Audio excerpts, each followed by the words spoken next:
Felicia Day.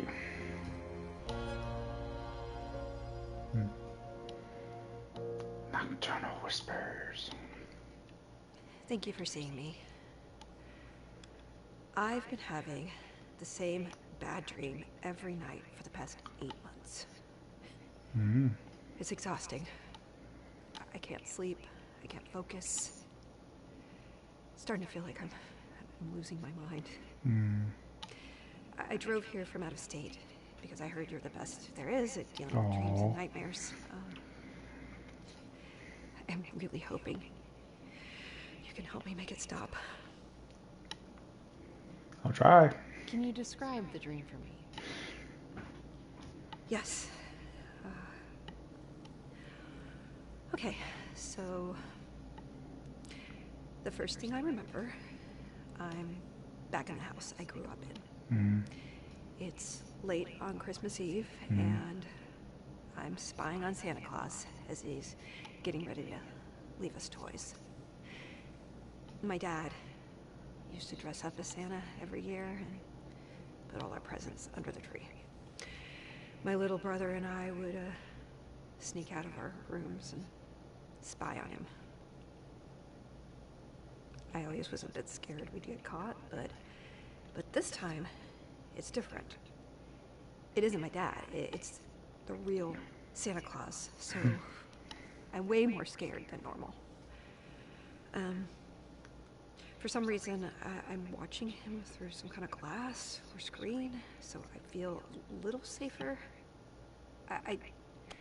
I know how silly that sounds, but it's a dream, so none of it makes any sense. So I'm hiding there, watching Santa do his thing when I feel a chill come over me. Suddenly I hear a bear wrestling in the bushes. I don't know why there's bushes inside my house, but again, it's a dream. In the house? This startles me. Santa hears it too and starts looking around for it, like frantically, like it scares him even more than it does me. Then the worst part happens. Santa and I, we spot the bear at the same time, and I get completely overwhelmed with terror. Seeing the bear scares me more than anything ever has or ever should. And I wake up, like, just so agitated that my heart is racing, and I can't go back to sleep. It is always the same dream. I don't know why I'm having it. I just want it to stop.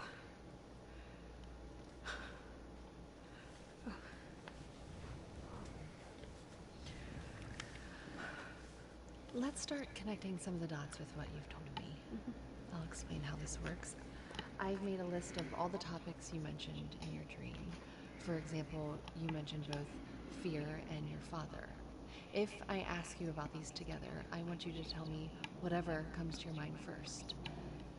It might be a time when you were afraid of your father, or a fear he had that you remember, or even someone you know who was very afraid of your father. The key here is to speak freely about what you feel has the strongest connection in your mind. If other topics come up while we're talking, I'll add those to our list. This approach will help peel back the layers of your dream. By exploring these connections, we aim to uncover what your subconscious might be trying to communicate. Through this technique, we'll gradually get to the root of these nightmares. Eventually, that will lead us to insights we need, and you can start sleeping peacefully again.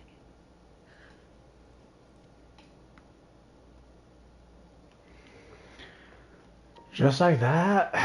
Oh boy. Santa Claus and Bear. I can't think of any deep, meaningful connections between Santa Claus and a bear. But they do pop up together in some pretty random places, like both in a bunch of old Coca-Cola commercials. Santa Claus shares a Coke with some polar bears. I'm sure that has nothing to do with my dream. I don't remember what the bear in my dream looked like, but I don't think it was a polar bear.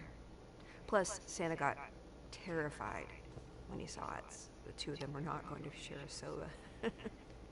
So, yeah. Yeah. No significant association comes to mind. Just a few quirky overlaps in pop culture. True, true. Uh, Father and childhood.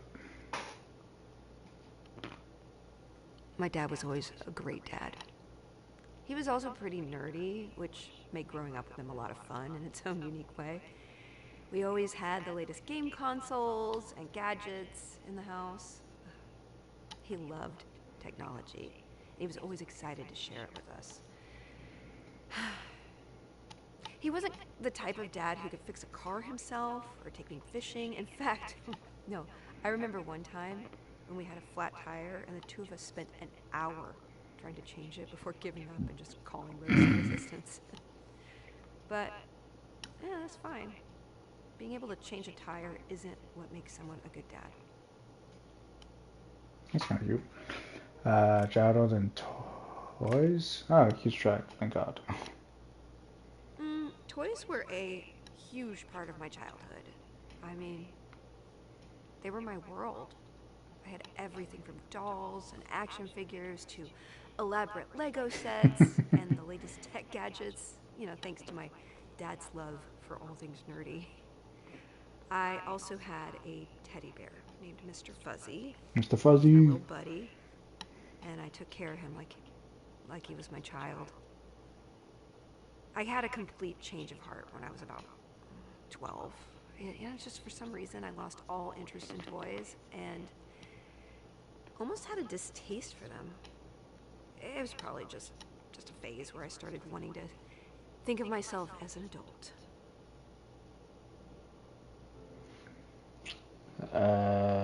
Toy and bear? I had a teddy bear when I was very young. His name was Mr. Fuzzy. He was a soft brown bear with a red bow tie. And I took care of him like he was my child. I would tuck him into bed with me every night, make sure he was comfortable, and even talk to him about my day. He went everywhere with me. Car rides, family trips, you name it. Ride or die. Cute.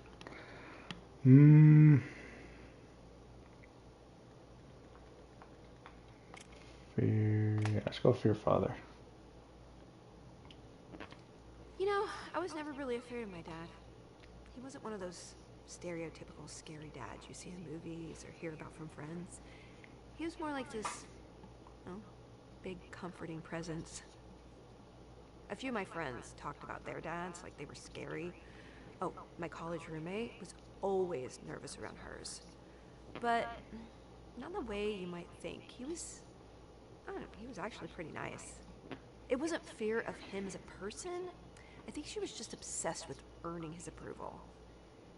And she cared, probably, to an unhealthy degree about what he thought of her.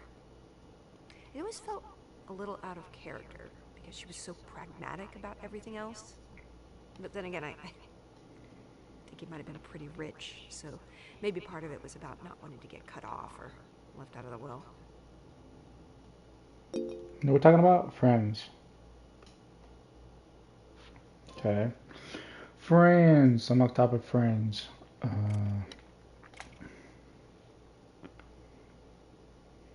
When you're a kid, your friend options are basically limited to whoever in your class or whoever lives next to you. That is it. You don't get to be picky. If someone happens to like the same things you do, that's your friend now. Doesn't matter if they're annoying, if you have nothing else in common, shared interests, that's all it took. For me, it was sci-fi and video games. Nice. If another kid liked Star Trek or happened to be playing the same video game I was, yeah, that was enough. We were friends. At least until the next school year. Yeah, that's how it goes. Gaming. Gaming.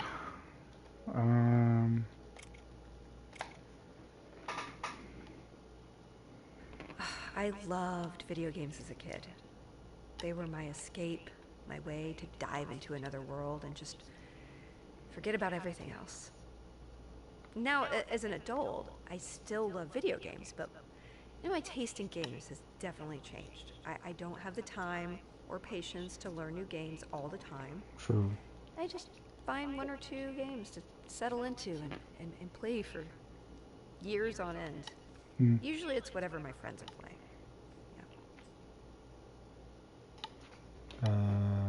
So friends in gaming? All my friends are the ones I play games with online. Even the ones I met in real life end up being online friends because, they're gamers too. Yeah, the biggest downside? I end up playing a lot of bad games. You want to play the same games as your friends, right? But that means every time a few of them pick up the same game, the rest of us have to check it out too. And some of them are just awful. Yeah. Every now and then I just like to find some little single player indie game I can relax with, just to have some me time. Something low key where I don't have to deal with anyone else's nonsense or explain why I'm terrible at whatever new meta we're all supposed to be into. I don't know. Just me, my controller, and a game that doesn't make me want to throw it out the window. Yeah. It feels good to escape the madness and just chill for a bit,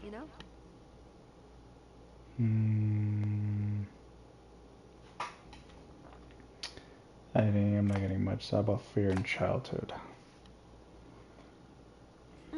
Looking back, yeah, I had a few childhood fears that really stuck with me. One of the big ones was the dark. Obvious. Classic, right? I'd lie in bed, staring at the shadows, convinced that monsters were lurking just out of sight. My dad got me this nightlight shaped like a spaceship, and it helped a bit, but I'd still pull the covers over my head, thinking they were a magical shield or something. Oh, another one of my weirdest fears was quicksand. Yeah, I blame cartoons and older TV shows for that one.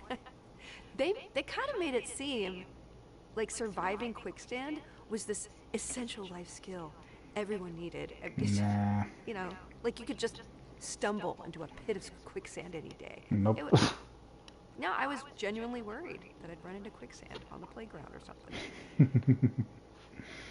Dang, getting anything out of that? Dang.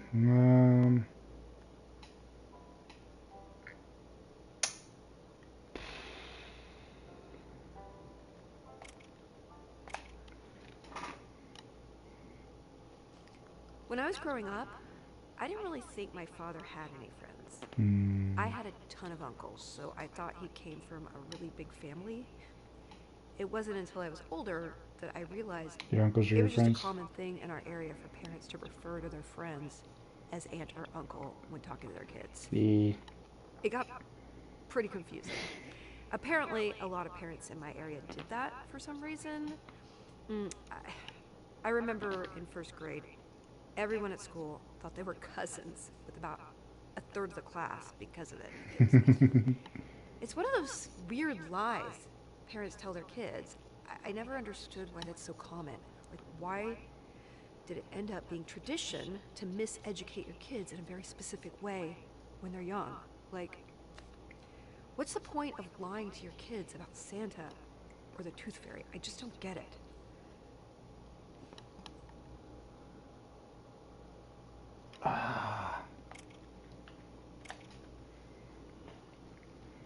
I'm making you the dad.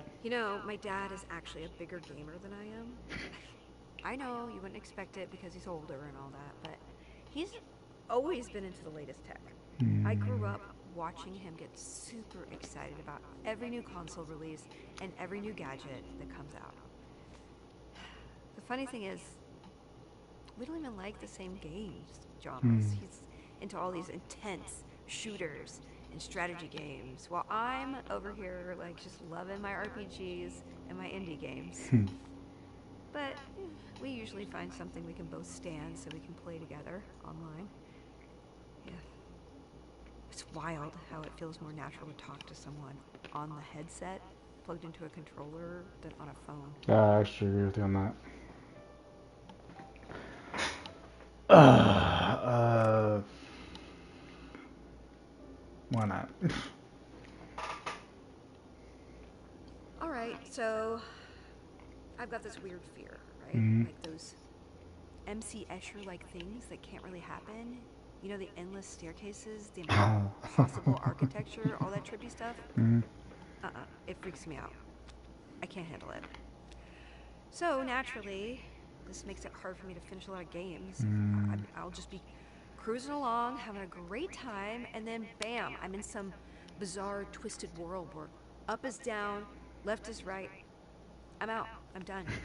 It's like my brain just goes, nope, we are not doing this. I mean, I can deal with zombies, aliens, even the occasional psycho clown, but throw in an endless staircase or a room that defies the laws of physics, I'm out. Interesting. It's ridiculous, right? But hey, we all have our things. I just wish mine wasn't in so many video games. Many choices here.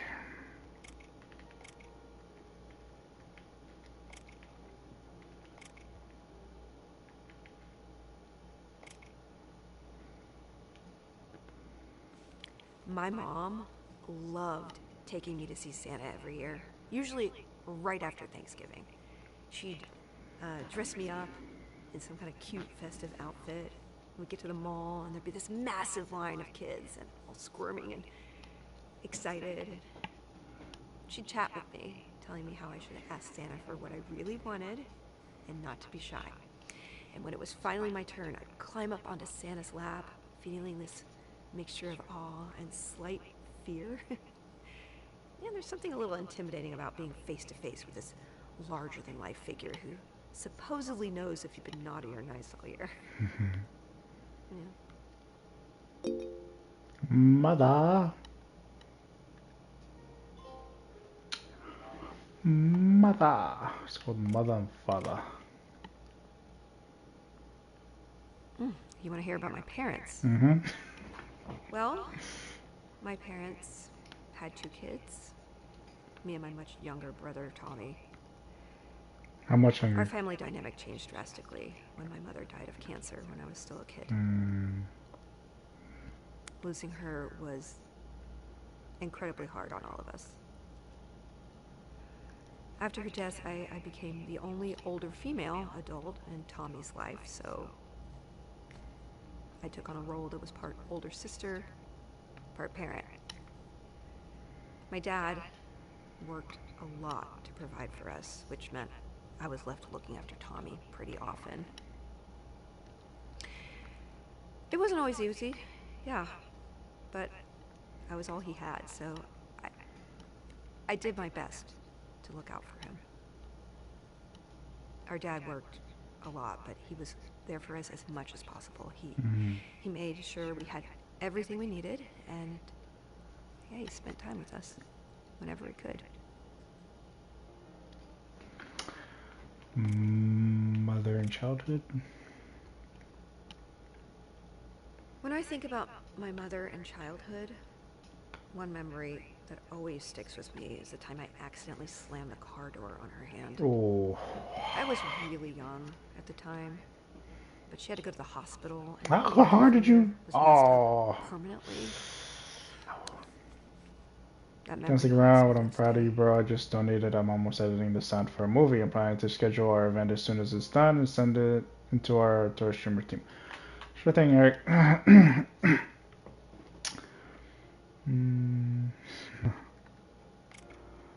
Mother and friends. Love you too, bro. When I think of my mother and friends, yeah, it's a bit of a blur. I didn't really know her friends well, but she did spend a lot of time with them. She always devoted all her attention to us kids when we were together, but whenever Dad was home, she'd head out with her friends. I never really spent much time with both my parents. When they were together, come to think of it. I don't know. Anyway, she was a great mom. She was always present and engaged when she was with us. But, yeah, I'm glad she still found time to have a life of her own, too.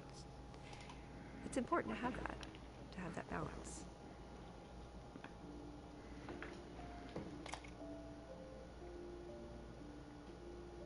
Mother in fear?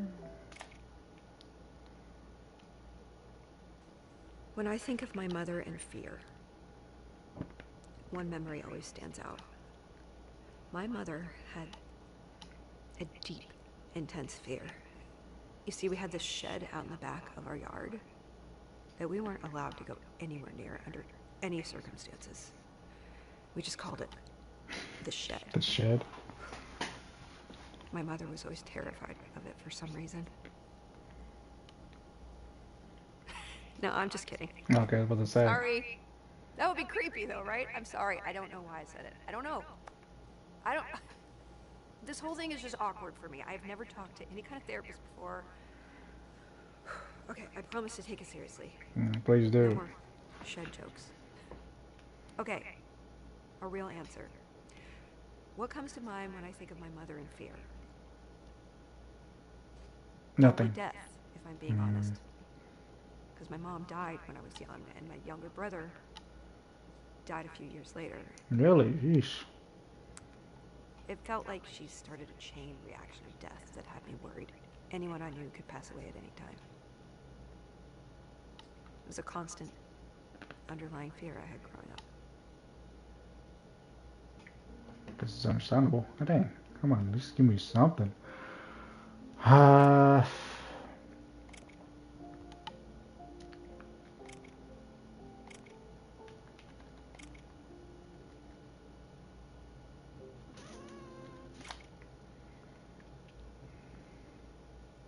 When I think of friends and toys, I immediately think of my friends who are really into Funko Pops. They have these huge collections with shelves dedicated to all their favorite characters. And I'm not really into that stuff myself, but I did camp out with a friend outside a store once so they could get an extra one. There were like 2 releasing on the same day, but the store had a limit of 1 pop per person. It wasn't exactly my idea of fun, but I was helping a friend out.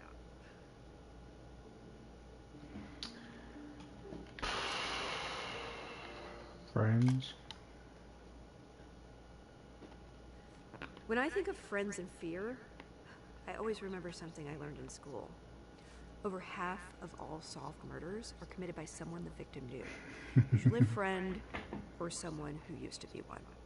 And that's hard to forget once you hear it. At first it sounds kind of scary, like maybe you should be suspicious of everyone you're close to. But really it's just about proximity. People usually get hurt by someone in their own circle. Usually. Not because their friends are secretly out to get them, but because those are the people that are around the most. More time together means more chances for something to go wrong. Usually. Gosh. Father and toys. My dad definitely had some toys of his own. He was a big fan of TV and movies, and was especially obsessed with the original Star Trek series. He even owned several props from the show, including Leonard Nimoy's tricorder and Walter Koenig's phaser. Those props were like sacred artifacts in our home. He always said we couldn't touch them because they were collector's items, but I knew they were really just Dad's very expensive toys. My younger brother Tommy always tried to talk me into letting him play with them whenever we were left at home alone. I started telling him it was too dangerous because they were real. It actually worked. He was only 5, so he believed me. It's funny. I always kind of resented it when my parents told me that kind of lie, but as soon as I was left in charge of my brother, I did the same thing to him. Back to the lying. I'm a little disappointed in myself for that. TV movies.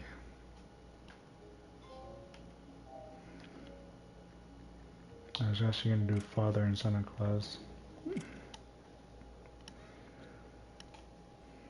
Alright, so picture this. Me, a little kid, peeking around the corner on Christmas Eve, watching my dad dress up as Santa. He's got the whole getup, red suit, white beard, the works, and he's putting out presents, acting like he has no idea I'm spying on him. And I'm just there, you know, just trying to stifle giggles and totally buying into all the magic of it. But now I just look back and I wonder, like, why do parents have to go to such lengths to deceive their kids? It's just like wild, right?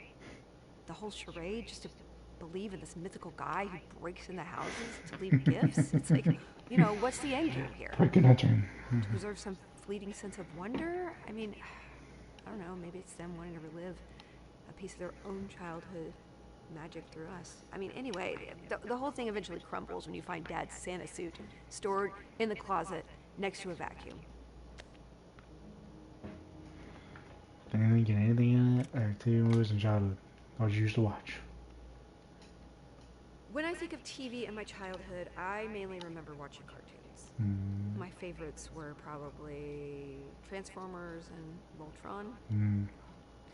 The annoying thing was, I couldn't really talk to my friends about them at school. Back then, there was this ridiculous stigma that girls had to watch girl cartoons like My Little Pony and Gem, and boys had to watch boy cartoons. It's the same archaic mindset that made boys feel like they couldn't own anything pink. So stupid. Things have improved a lot since then, but back in those days, I'd just sit there quietly listening to the boys talk about my favorite shows, wishing I could join the conversation.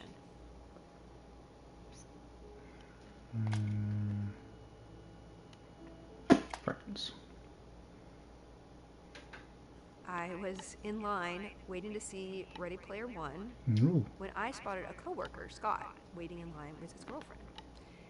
I never really talked to him much before that, and we started chatting, and it turned out he was just as nerdy as I am. They're now my two closest friends. Scott.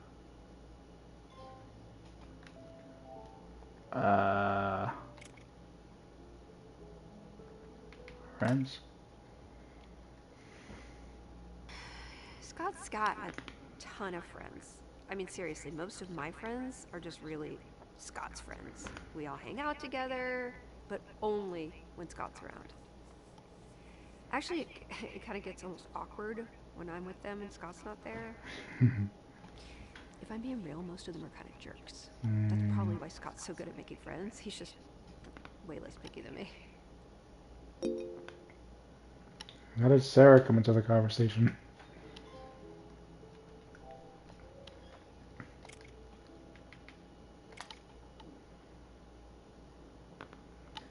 Sarah's best friends are me and her boyfriend Scott, hands down.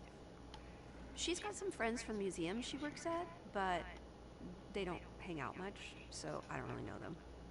Yeah, it's pretty much just us three most of the time. We're the ones she vents to, makes plans with, and does all the fun stuff with. Sarah and Scott? Sarah and Scott have been together for years, and honestly, they're just one of those couples that makes you believe in soulmates. They're both into a lot of the same stuff, like movies, conventions, and all of that, and they balance each other out just really well. Sarah's a planner, always making sure everything's organized, while Scott's more laid back and just goes with the flow. They're basically just perfect for each other.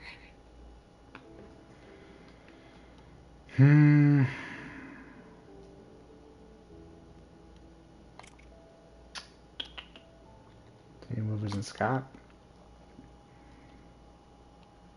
Oh, Scott is a huge Trekkie. Seriously into Star Wars too, Nice. and a big fan of superhero movies. Nice. We actually met while waiting in line to see Ready Player One. We'd worked together before, and I'd seen him around the office, but we never really talked until that day in line. It's kind of like our shared love for nerdy stuff finally, you know, brought us together. Louise and Sarah? I met Sarah while she was in line with Scott to see the same movie as me, and we instantly clicked. Turns out she's a total horror movie Ooh, buff. nice. She loves all that creepy, spooky stuff, which is so not my thing. But it's cool, because she gets really into it. We've even had a few movie nights where she tried to get me into her favorite horror flicks, and they're usually not for me.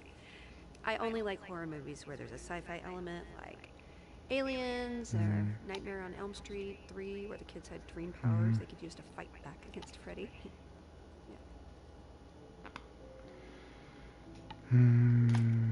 Play gaming with them? Scott's a big online gamer. He is really into World of Warcraft, Wow. but he'll play pretty much anything. The thing is that he's honestly not that good at any of the games we play, but no one has the heart to tell him. I don't even think he realizes it. How about Sarah? Sarah is, hands down, the best gamer I know. We try out all sorts of online games, and somehow she's always amazing as every one. She is really into MMOs and anything strategic. Anytime we're in a team-based game, she's our default leader, especially MOBAs. It's almost annoying how she's so good at everything.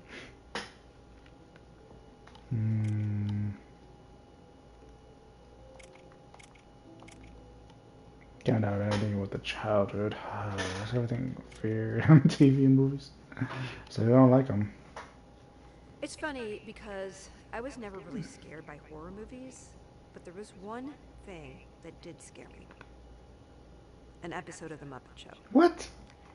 They did this bit where Dr. Honeydew and Beaker built a machine that you could use to transform a cat into a dog by placing it on a conveyor belt and sending it through. As if that wasn't horrifying enough on its own, a cat got stuck in the machine, and Dr. Honeydew reached in to push it through.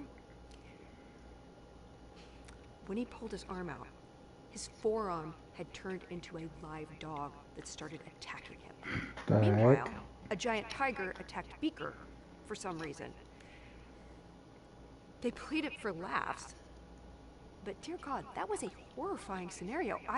I have no idea what they were thinking when they wrote it. It was meant to be funny, but it was nightmare fuel for me. It didn't actually, give me nightmares. That's just an expression. But yeah, that episode did leave a lasting impression. Interesting.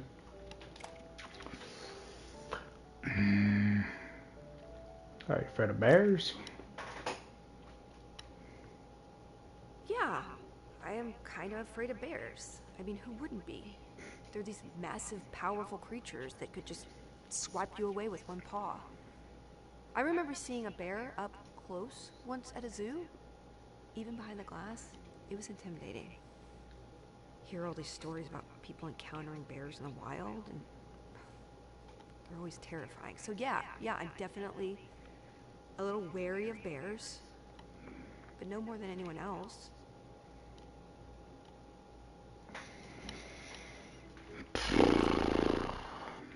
Mother? My mom had this really nice camera and a whole set of lenses for it. And this was back when cameras used film. She even had all this equipment to develop the film at home. Before she had a family, she used to be a photographer. Yeah, she always said that she had no regrets about giving up photography when she had us, but, as an older child, I always felt it was kind of my fault she had to quit. She had all her gear and used it every chance she got. She even taught me how to develop film. We used to cover up all the windows in our bathrooms and use it as a darkroom.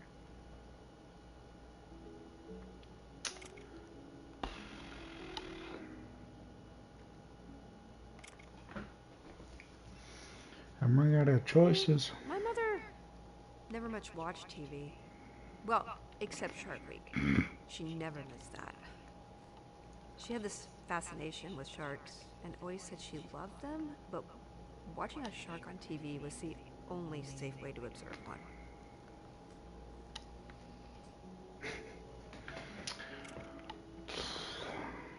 Mother and Santa. When I think about my mother and Santa, one of the first things that comes to mind is how she used to take me to the mall to sit on Santa's lap when I was a kid. And then, well, there's also that song, I Saw Mommy Kissing Santa Claus. Honestly, it's such a weird song when you think about it. As a kid, I remember being really confused by it. Like, why is this kid spying on his mom, and why is Santa involved in this, like, bizarre scenario? The whole idea was kind of strange. It's one of those creepy songs that does not quite make sense, but it's become such a part of the Christmas culture that you just roll with it. I'm running out of options here. Do I have anything else with a bear? How about childhood? I have a pretty vivid memory related to bears from when I was a kid. So my school was right near some woods, so every once in a while they'd make an announcement over the PA system that recess would be indoors because a bear had been spotted nearby. And most of the other kids hated it when it happened. I mean, they'd groan and complain about not getting to play outside. But honestly, I kind of liked it. It was usually too cold outside anyway, and indoor recess meant we could play games or read, which, I preferred anyway. School.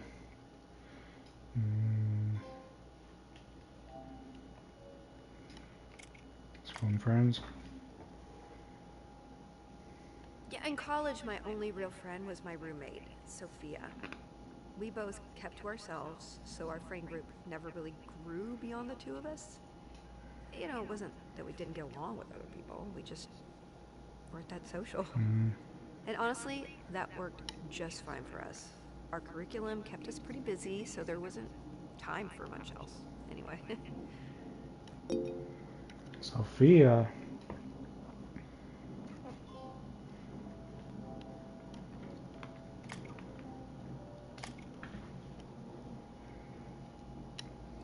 Sophia didn't have a ton of friends. It's not like she couldn't make friends. She got along with everyone. She just didn't seem to have much interest in hanging out with other college kids. She wasn't the kind of person who suffered fools. It took months of being roommates before the two of us just really started being friends. Interesting. I decided wrong. How much for Sophia on that one? School and childhood. That makes me think of growing up in Scranton. I didn't have some horrible school experience, but I got picked on a lot. Usual stuff, quiet kid, weird interests, easy target. It wasn't all bad, but it definitely left a mark. I have a few bullies I'll never forget. Sometimes I wonder if I left a mark on anyone else, like not in a good way. Maybe I said something that hit wrong and stuck. Maybe somebody out there hears my voice when they can't sleep, and not for a reason I'd be proud of. I hope not, but I figure there's probably at least one person who thinks of me as one of the awful people from their past they can't shake. And the worst part is, if they do, I might not even remember them at all. Scranton. Ah, boy.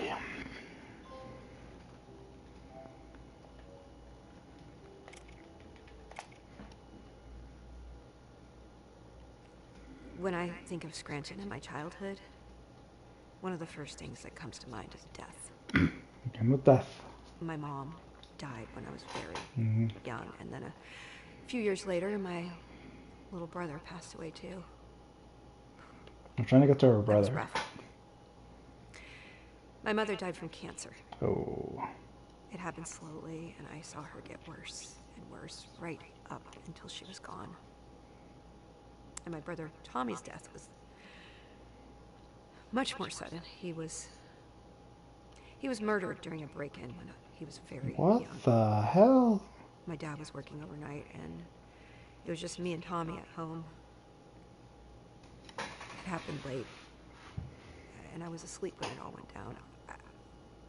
I didn't even know anything had happened until my dad came home and woke me up. Jesus. The police said Tommy was shot once, and he died instantly. There were obvious signs of robbery, but the burglar didn't take much. The worst part? I was supposed to be looking after Tommy, Uh-huh. and I didn't even wake up from the gunshot. George. So, yeah, I don't have a lot of good childhood memories from Scranton. It's a game. All you do is just pick two things and she discusses about it. Basically trying to figure out all these options. Death and childhood. After my mom and brother died, I started thinking maybe there was something behind it. At first, I figured I must be cursed. When two people vanish from your life in such a short time, I kind of think it just makes sense to a kid. I started wondering if it was something else. Not a curse exactly, but maybe some force that targeted people for reasons no one could figure out. I came up with theories. Maybe it followed bloodlines, or maybe it waited for certain patterns, Destination? like specific dates or ages. I kept a notebook and wrote down anything that felt even a little off. Patterns I thought I saw. Strange coincidences, things like that. It probably didn't make much sense, but it gave me something to focus on. Something to blame. I guess that was my way of coping.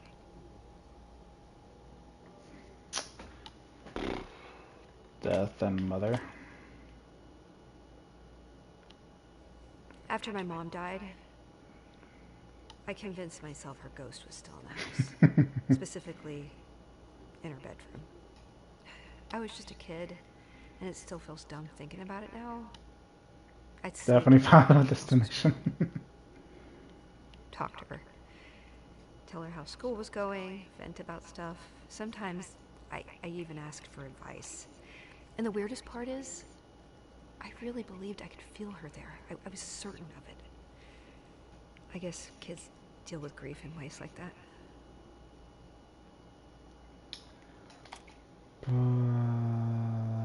Is your father still alive? My father's still alive, Okay. thankfully, Jeez. but what comes to mind is my college roommate, Sophia's dad. He passed away when we were in school. He was really important to her. She was a very detached person, and that was the only time I saw her get really emotional. She left school right after the funeral. Oh. Apparently she had to go take over the family business. She was my best friend in college, but we really haven't kept in touch since then. Interesting. What haven't I asked?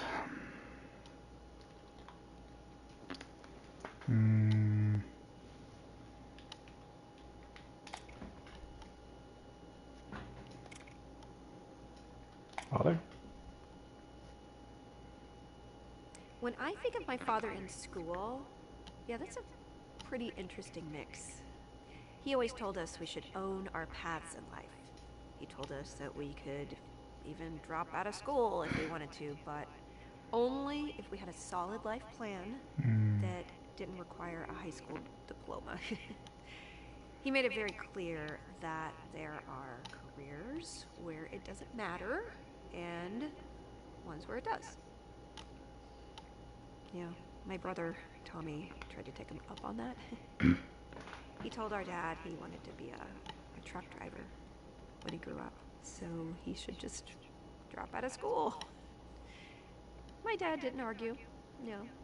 Instead, he convinced Tommy that he'd be much happier as an airline pilot. And it worked like a charm. Tommy got hooked on the idea of flying planes, which, requires a college degree, so he gave up on the whole dropping out of school idea and, started focusing on his grades.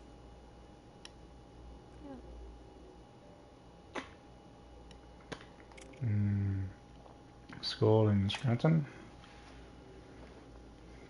No, school in Scranton was not exactly great, especially high school. Educationally, I always felt like we were a year or two behind everybody else. There weren't any courses that were challenging in the least. It seemed like education was an afterthought at my school anyway, because the main focus, it was the football program. Of course. If you were an aspiring athlete, it was fantastic. But for the rest of us, it felt like we were just along for the ride. Resources, attention, even school spirit, they were all centered around the football team. For those of us interested in academics or other extracurriculars, it's pretty frustrating.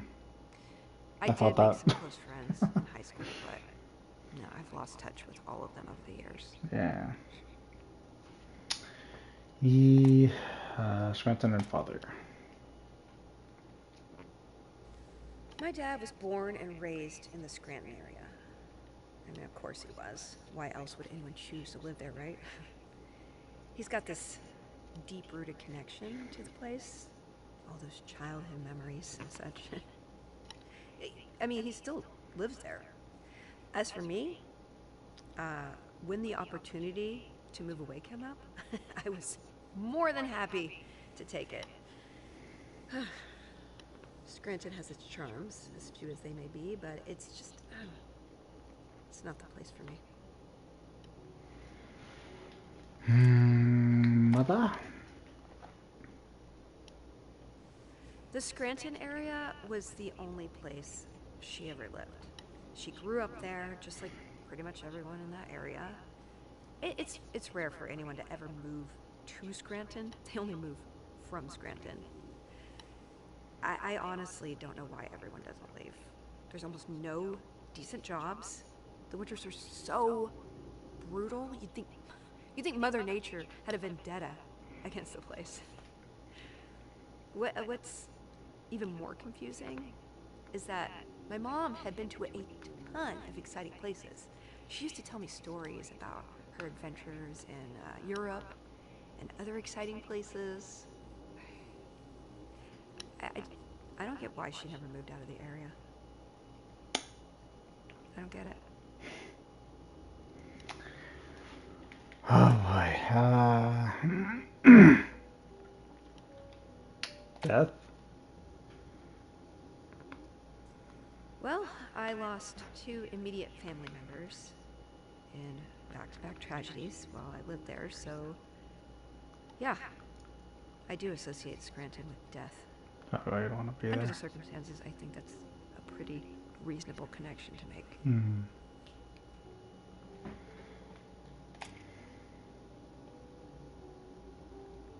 Fear? I'm not afraid of death. I'm afraid of dying in some unbelievably stupid way that becomes the only thing people remember. Like, I don't want to be the person who stuck a fork in the toaster and got electrocuted. Or the idiot who stacked 2 wobbly chairs to change a light bulb and snapped their neck. Yeah. It's like one dumb move, then that's it. That's the story. No one would care who I was or what I did. I'd be remembered as the only person who actually died running with scissors.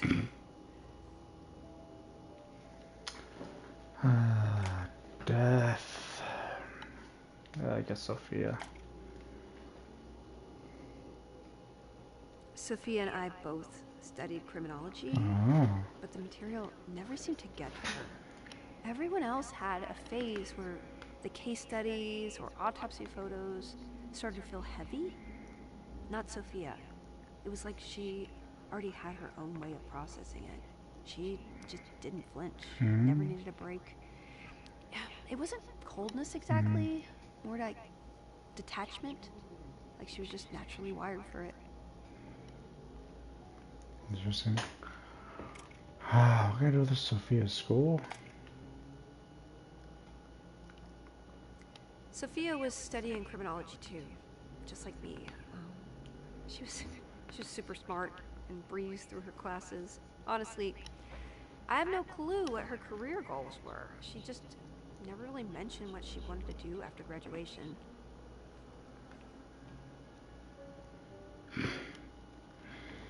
Not getting a lot of things with Sophia. Hey.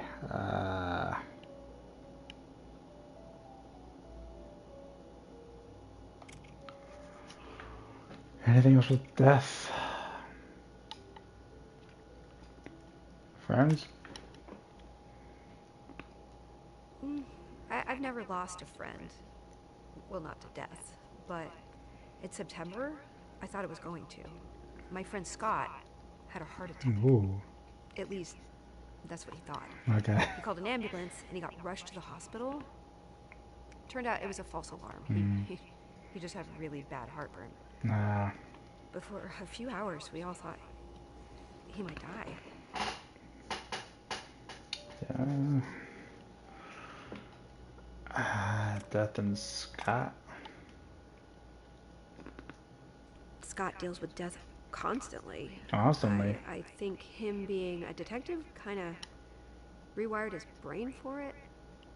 He's not numb to it, not exactly, but he cushions it by making terrible dad jokes. I think Okay, it's just a Spider-Man. coping strategy, but it seems to work for him. Hmm.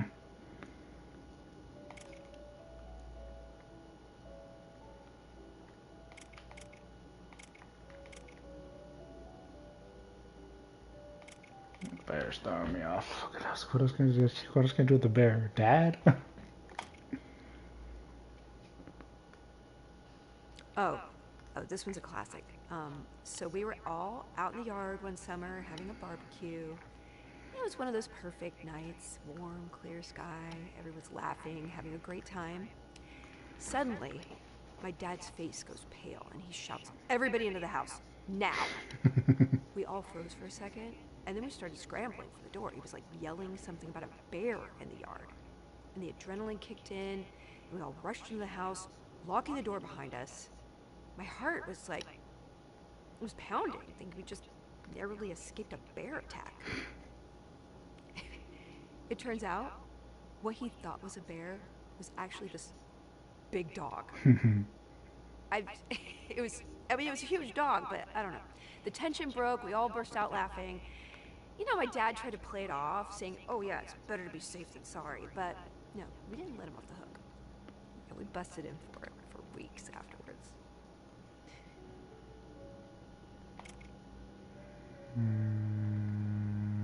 Scranton? Scranton and bears, huh?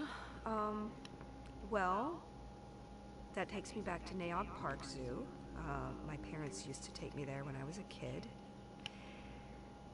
They had this bear exhibit, and we'd go and watch the bears lumber around their enclosure. I remember seeing them, but, you know, if I'm being honest, I never really liked the zoo. I blame you My for mom that. was the one who really was into them. Mm. Yeah, I didn't like it. Oh, come on, just give me zoo. Bear. And mom? When I think about my mother and bears, I mostly think of how much she Mm-hmm. loved zoos. She used to take me all the time when I was a kid, and most of them had bear exhibits. Zoos are actually the only place I've seen a bear other than on TV. Mm-hmm. God, I was expecting like give me zoo or something, but nah.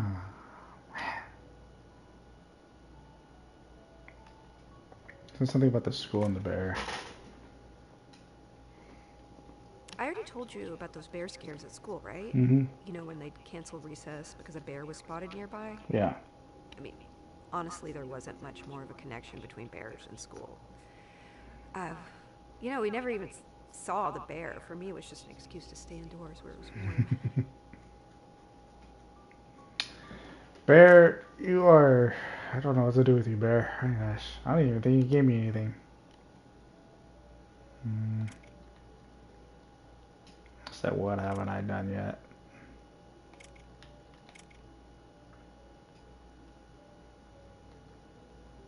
Other than school? The day I left school early because my mom died is one I'll never forget. It was a typical school day, and I was just sitting in class, probably daydreaming or doodling in my notebook, when the teacher got a call. She told me to pack up my things because my dad was there to take me home. That never happened, so I knew something was up. I remember feeling this like knot in my stomach because it was so out of the ordinary. And as soon as I saw my dad's face, I knew something was seriously wrong. He looked completely shattered, like he'd aged like 10 years in a day. He didn't say much, he just said we needed to go home. That drive back just felt like forever, even though it only took a few minutes. Every second, it was filled with this like unbearable silence. And when he got home, he sat me down and he told me that Mom passed away. She was battling cancer, but I still wasn't prepared for the news. It was like the ground had been just pulled out from under me. We just sat there trying to process what happened. It was like the world was just spinning. Ouch.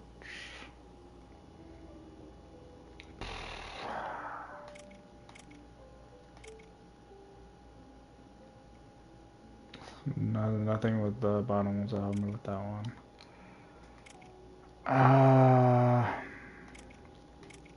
School of Death. I majored in forensic pathology and minored in criminology. I literally studied death in college. And not in a philosophical way, like actual bodies. Decomposition, trauma, all of it.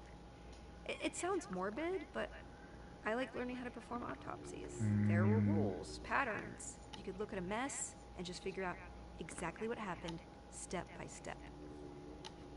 I used to think I wanted to be a surgeon. It seemed like a smart, respectable thing to do, but then I started picturing the patients, whining, panicking, second-guessing everything. I knew I didn't have the patience for that. Dead people don't interrupt you. Nah. They don't lie about their symptoms or argue with you because they watched some quack on YouTube who gave them bad information. The dead just lay there and let you figure out what happened to them. That's funny. Sarah, toys. Should I go back to toys?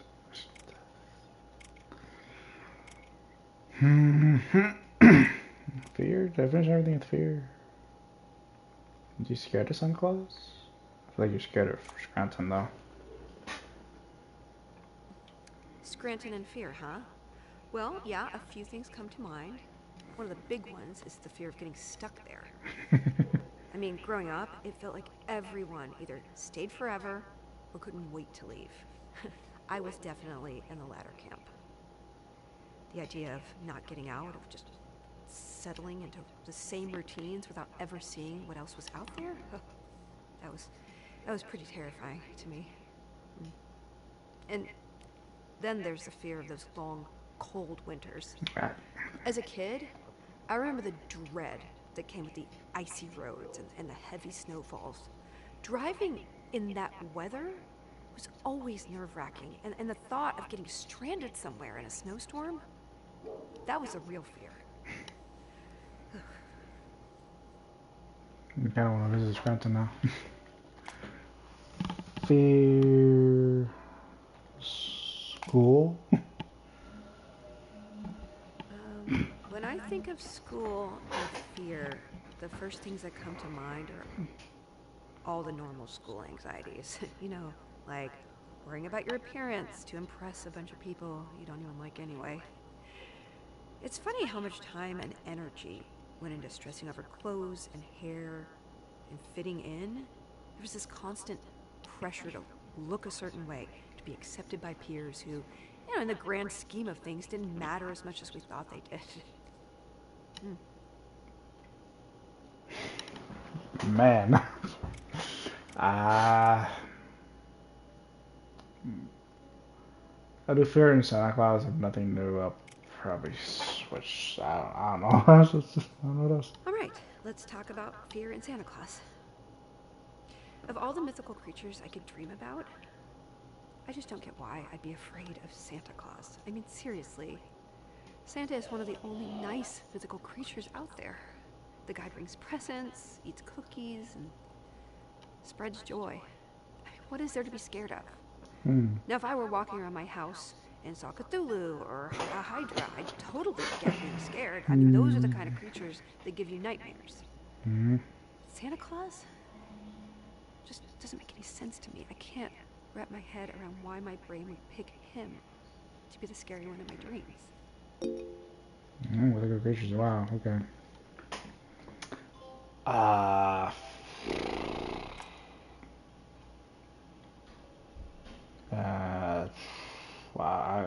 I don't know which one to pick. Actually, let's go with death first. But then I thought I was like, what?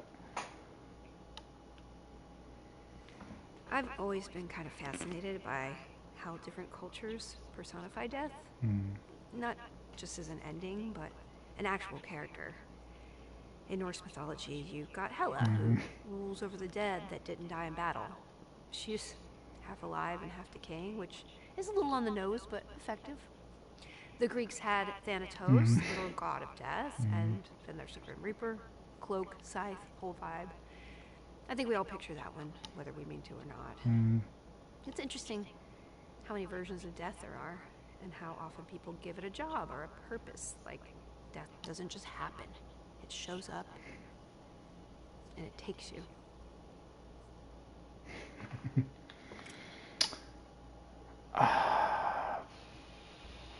This one's an interesting one now. Santa Claus?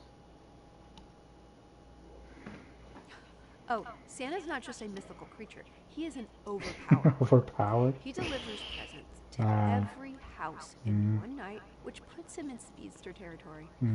No wonder he needs all those cookies, right? He's burning through calories faster than the Flash. He is also immortal, never ages, never dies, just keeps going year after year in the same outfit, like a superhero. But the real game breaker is the naughty or nice list. He tracks the moral behavior of every kid on Earth. That has to be either omniscience or global telepathy. Even the most powerful telepaths in all of fiction can't read minds on a global scale. I'd say Santa's Omega. Omega. Dang. Did you fear them? I have definitely been scared of mythical creatures before. Yeah, My dad Cthulhu. was really into H.P. Lovecraft, so I got exposed to that stuff way earlier than I probably should have. I had a few nightmares about Cthulhu when I was a kid. Figured. I never actually saw him in the dreams, but I could feel him. Like something massive was just there, watching me. Mythical creatures in childhood? I never believed in mythical creatures, even as a child. My parents used to pretend such creatures existed, like Santa, the Tooth Fairy, even Bigfoot. I've always hated it when parents lie to their kids like this. It's just setting them up for disappointment. I remember this one time in first grade, a classmate had his tooth fall out. His parents told him to put it under his pillow and the Tooth Fairy would come and bring him money. Sure enough, the next morning, he had a daughter. The next day at school, this kid spent all of recess trying to knock more of his teeth out to get more money. He didn't succeed, but still, that's why you shouldn't lie to your kids. Only bad things can come from it, you know? It's all fun and games until your kid is trying to punch out his own teeth for some spare change. Sheesh. Hmm. Toy? I want to say toys. Say toys. When I was a kid, I had, this really cool Pegasus toy from the Ooh. movie Clash of the Titans. Yeah, it was one of my How? favorites. Wait. How I old is Clash just of forgot Titans? about it until you just asked. Oh, and then there were my He-Man toys. Are we counting those guys as mythical creatures? I mean, there's no real merman or Skeletor. You know, where's the cutoff on what's considered mythical? They're all made up as part of some kind of lore. Does lore from a 1980s cartoon count? I think I'm out. Mythical creatures, I think is done. I can't think of anything else. Sophia's another troubling one.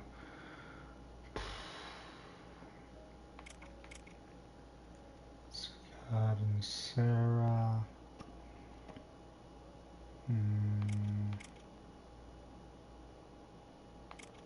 Gosh.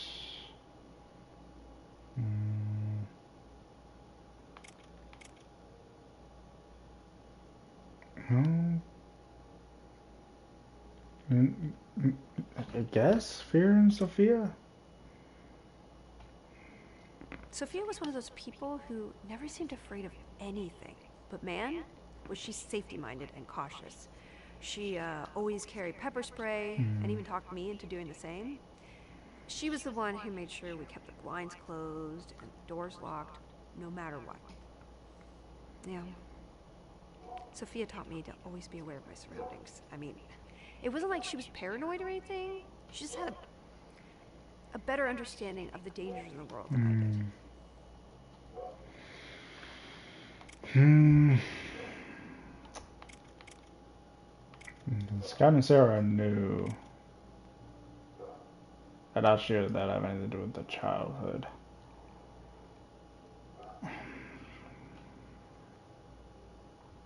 About mythical creatures, TVs and movies and gaming would be understandable. So Scranton?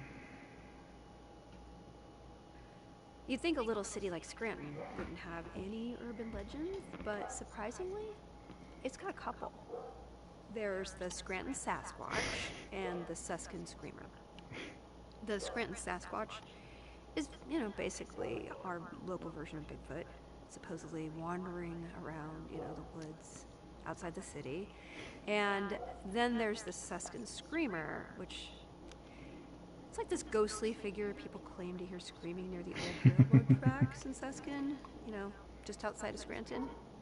Look, these aren't exactly popular myths. I'd say half the people from Scranton probably never even heard of them. So, at least the area has some urban legends of its own.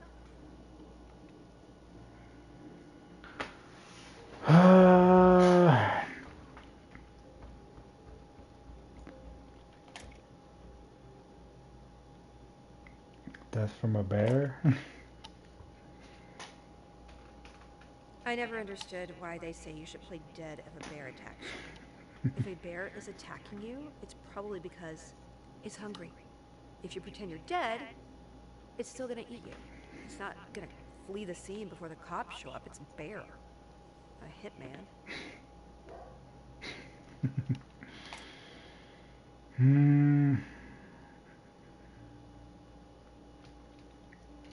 I'm running out of options, so I say I feel like I just gotta pick everything until something When I new was a comes up. kid, I spent way too much time trying to figure out Santa. I mean, the guy's ancient, right? He never dies, never even seems to get older, so he had to be immortal. I decided he must be some kind of mythical creature. And for a while, I thought maybe he was a trickster spirit, like Loki or something. But, that doesn't fit. Santa's way too consistent for that. Tricksters like chaos. Santa's all about rules. And eventually, I narrowed it down to two possibilities. Uh-huh. One, he could be a watcher, like from Marvel Comics. Mm-hmm. You know, those big-headed guys who are supposed to just Yeah, observe. I can see that. Yeah, I figured maybe Santa decided once a year was an acceptable amount of interfering. He watches us all year, then steps in at Christmas to reward good behavior. I'll go with that. Or, two, maybe he was Odin. Odin used to Mm. travel the world in disguise. He rode through the sky during the wild hunt, and he was all about rewarding and punishing people based on what they did. If Odin wanted to stick around and adapt to modern times, becoming Santa would have been a way to do it. That's interesting. Later on, I found out that part of Santa's myth is actually based on Odin, and yeah, I was a little disappointed. I thought I'd come up with something really original. Nope. That's also cute. Ah, man. School and Santa? When I think of schools and Santa, there isn't much correlation between the two. Yeah, I mean, I'm running out school of was always things. closed for about 2 weeks around Christmas, so Santa was more of a home thing. To me, holidays in general just meant a break from school. When I was young, it wasn't about the festivities as much as it was about getting some time off from classes and homework. Bye, school. Yeah, I'm running out of things. I'm running out of things. How about bear mythical creatures? There are quite a few mythical creatures tied to bears. Bugbears, yetis, druids. There's too many to name. As for the bear in my dream, I don't remember what it looks like, so it could be anything from a yeti to a panda. I always wake up the instant I see it. Because of the bear? So I never get a good look at it. Okay, so the bear is the big thing. We just don't know what to team it up with. Especially with these choices. These choices aren't very helpful.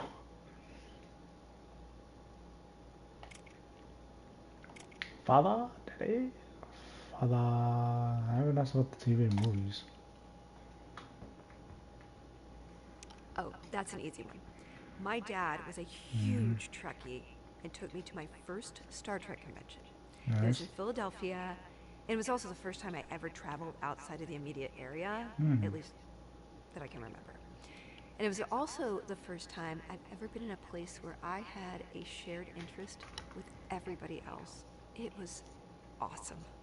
I loved seeing the people walking around, dressed up in their Starfleet uniforms.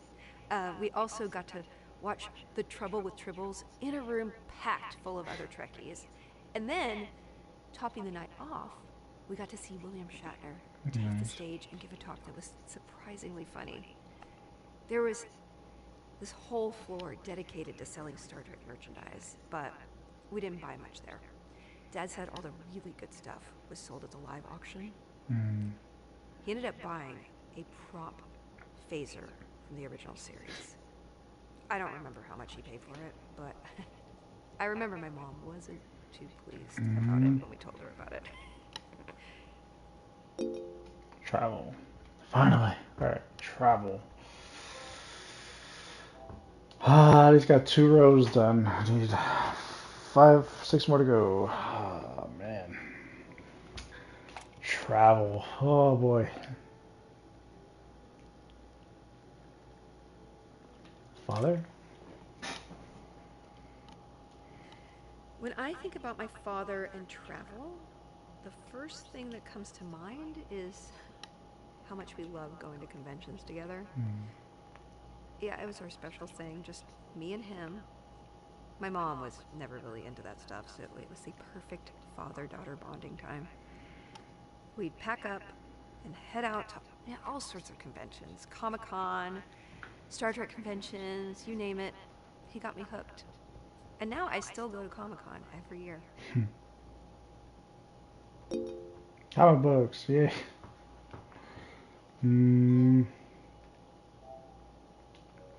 Gosh, comic books. Did it. My dad was a huge casual fan of comic books. He loved comic book-based movies, TV shows, and cartoons. He took me to some smaller comic book conventions a few times, and we just had a blast. He did everything except read the actual comic books. I don't even think he owned any. That's more my thing. For him, he just loved the worlds and somehow knew a lot about the major storylines from the comics. Yeah, but I've never seen him read an actual comic book, even once. How do I get... So I feel like I should get Tommy at some point. I feel like this is a worse option than anything else.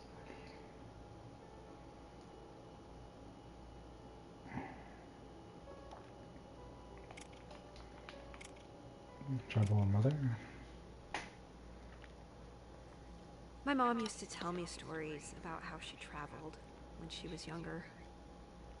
Yeah, she had this adventurous streak and loved exploring new places, just hopping around like a modern-day vagabond. She talked about backpacking through Europe, hitting all the major cities and tourist destinations. She always had these wild tales of meeting interesting people, getting lost in foreign cities, and stumbling upon beautiful landscapes. She was much more worldly than your typical small-town girl.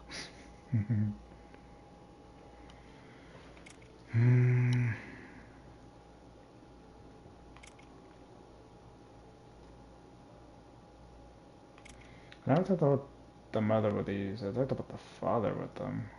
What the mother? I only met Sophia's mom once. There was this one time when her parents picked her up and took her to some fancy restaurant. I only got to talk to her mom for a bit, but what stuck with me was, yeah, she just had this incredible fashion sense. She looked super stylish. Also, she got some pretty old school values. I could tell Sophia really got along with her. Interesting. Mother and Scott. I never met Scott's mom. She passed away before I met him. Scott's dad is this hard-nosed, old-school type, while Scott himself is this fun, geeky guy who's into comic books and video games and Star Trek. I always assumed he got those traits from his mom, but I could be wrong.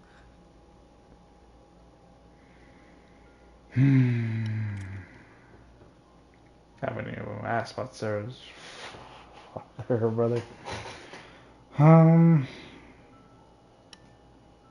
will it be relevant at all? Gosh. Childhood.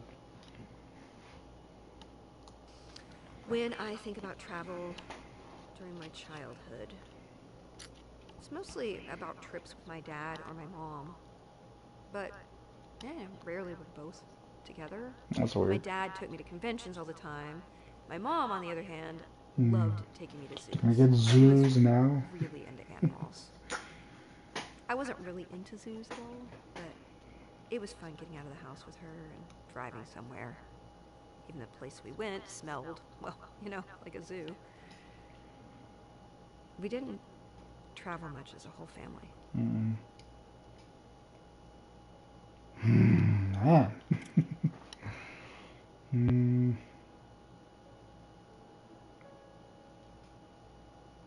Gosh, I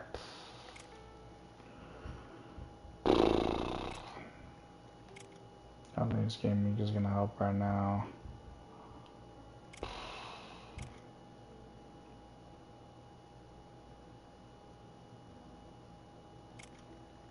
Maybe Santa Claus in Scranton.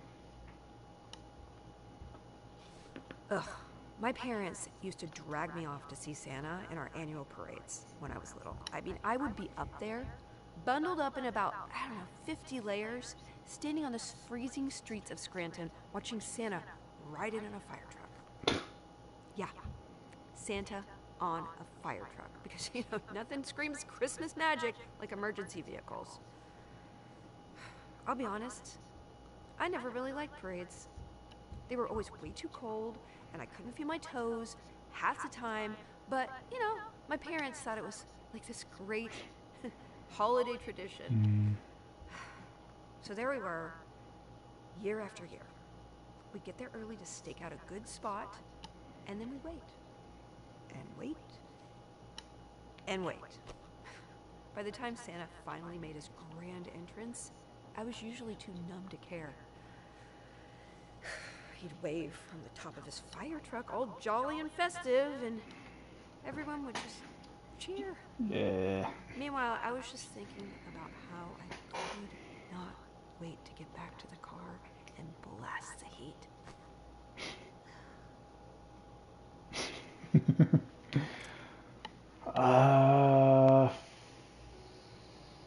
Kind of.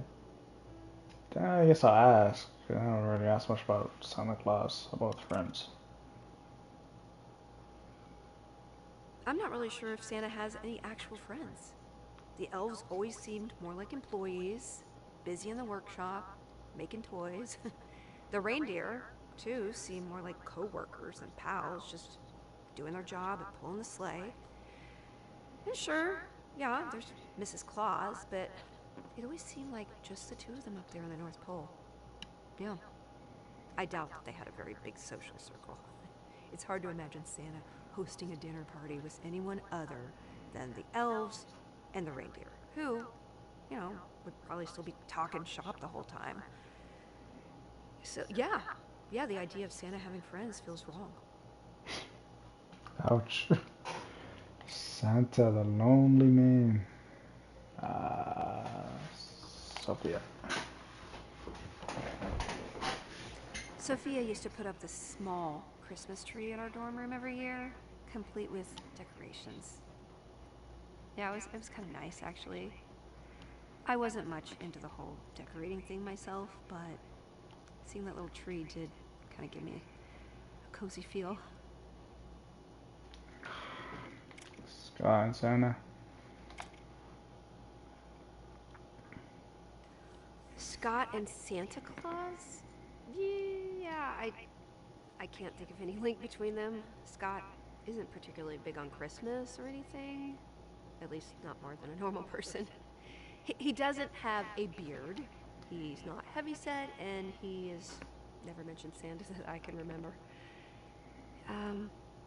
Yeah, there's really nothing about Scott that would make me think of Santa Claus. What about the bear? I can't think of a single connection between Sophia and a bear. I mean, It's like, what are the she point never of the three mentioned one to people me, and then? she didn't even have a teddy bear. She did have a stuffed raccoon that kind of looked like a bear, though. We had this running joke about how the raccoon was a criminal, and she kept him around to study the criminal mind. It was only funny because he was just really cute.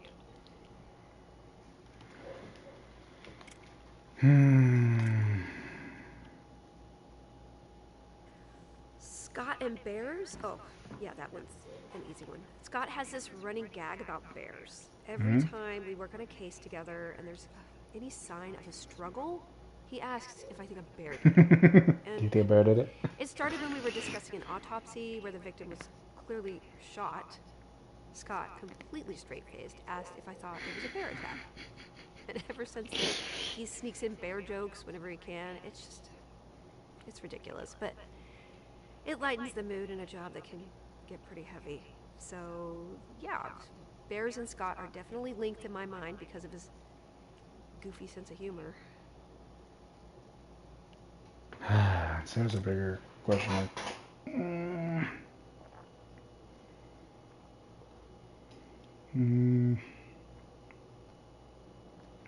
I done Scott? No, okay, I didn't do Scott and Death.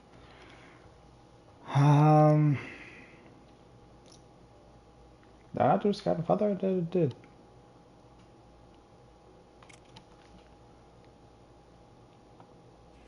Scott's father was a detective too, and he retired a few years back. He worked in homicide and was known for solving a few pretty high-profile cases. Scott told me about how his dad cracked a major organized crime ring back in the day, which was a huge deal in their department. He and Scott, they have this tradition of meeting up every Sunday for breakfast. Scott's always saying he learned everything he knows from his dad, right down to the bad coffee habit and the terrible jokes. Oh man, I don't know what else to ask. What seems really, especially with comic books, I only ask about comic books and dad, and that's it. About childhood.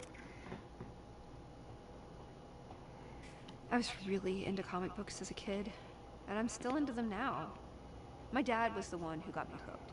He loved the comic book world, but never read the comics himself. He was all about the movies, the shows, the cartoons. You know, Dad would buy me tons of comic books and always ask me to explain what happened after I read them. When I started getting older, though, I thought he didn't actually care about the stories and was just trying to bond with me. But as I got older still, I realized he genuinely cared about what happened in them. He was just too busy to read them himself, so he experienced them vicariously through me. Comic book.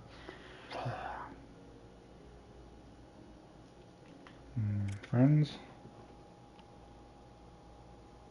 I've always had friends who are into comic books. I mean, that's how people become friends, right? Shared interests. One of the more memorable moments was at college when I got this mysterious box. Inside was the entire Neil Gaiman Sandman series, and a note saying it was from a friend. Total mystery. Enough people I knew that I hadn't read the Sandman, but I could never figure out who sent it. There were plenty of suspects, but no one ever fessed up. It's a case I never cracked. Wah.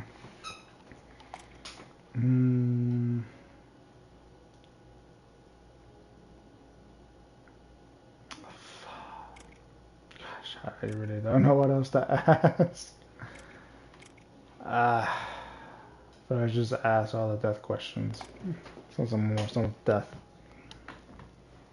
There are a lot of versions of death in comic books. You've got Marvel's version, where death is this mysterious woman that Thanos is obsessed with. Then there's the DC version, where death is this goth girl who's surprisingly upbeat and comforting. And of course, you got your classic Grim Reaper types and a bunch of smaller titles. I mean, some are terrifying, some are kind, but they all show up eventually. The funny thing is that in comics, death never sticks anyway. Characters die all the time, but they always come back. Sometimes it's time travel, sometimes it's clones, sometimes it's just comic book logic. It gets to the point where a major character dies and you don't even react. It's just like, they're on vacation.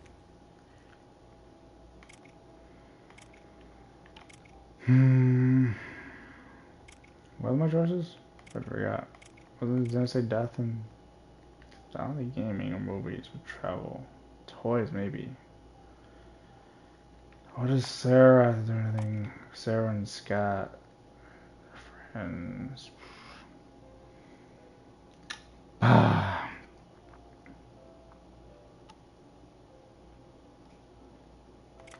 Man. I don't know.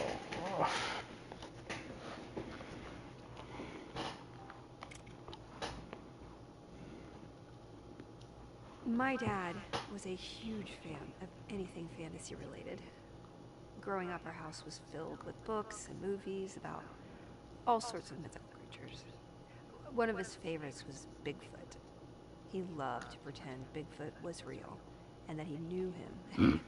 It was this running joke for him, always claiming he met up with Bigfoot after work or that they went fishing together. As much as he found it hilarious, I hated it when my parents told lies like that. I mean, I felt the same way about Santa Claus. I just don't get why parents lie to their kids like that.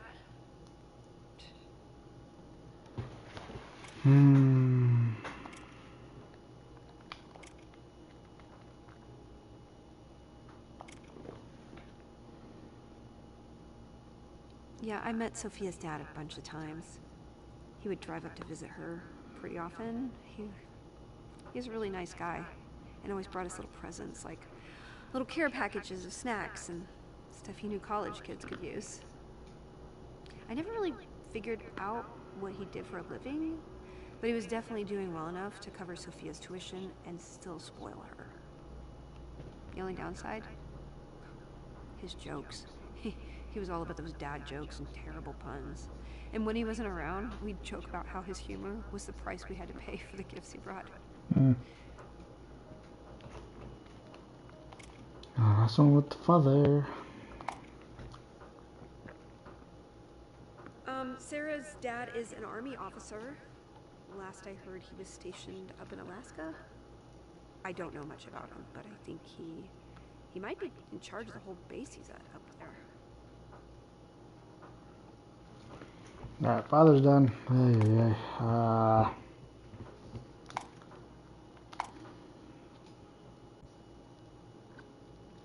Travel.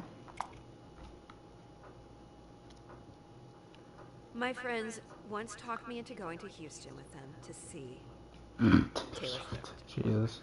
It was my first concert ever. I love music, but for some reason I never thought about going to a concert before. Maybe I just didn't realize what I was missing.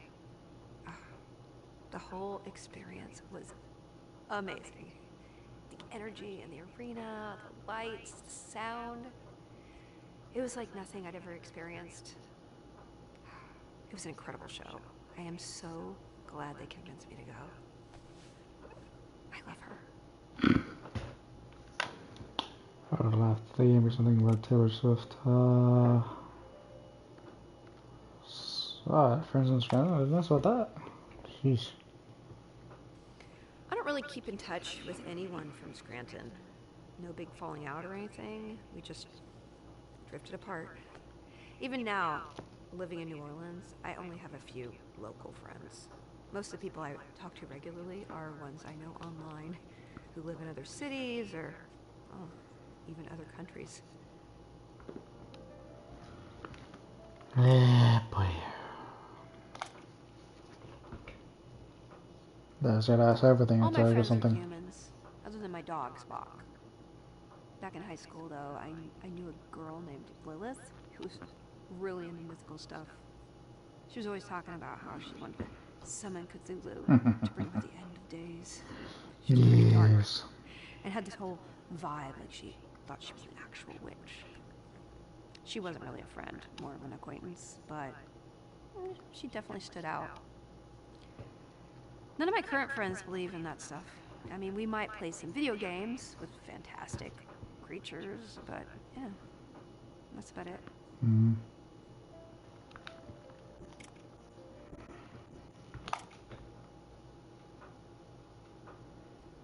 When I think of friends and bears, I can't help but recall how anytime any of my friends or I saw some rustling in the bushes, our first thought was always that it could be a bear. Bears were just ingrained into us as a symbol of unknown danger from the time we were kids. Our school would cancel outdoor recess anytime someone saw the slightest movement in the woods, even though there was at most a 1% chance it was actually a bear. It was almost a reflex that anything moved in the bushes had to be a bear. And in reality, I've never once seen a bear in real life outside of a zoo.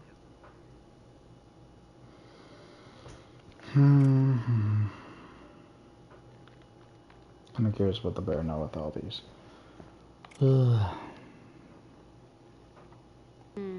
There used to be a Care Bears comic book. Oh, no way. I don't know anything about it, honestly. Good. The only reason I even know about it is because I had an issue when I was young. Oh, Jesus. I don't know where I got it. I don't remember much about it.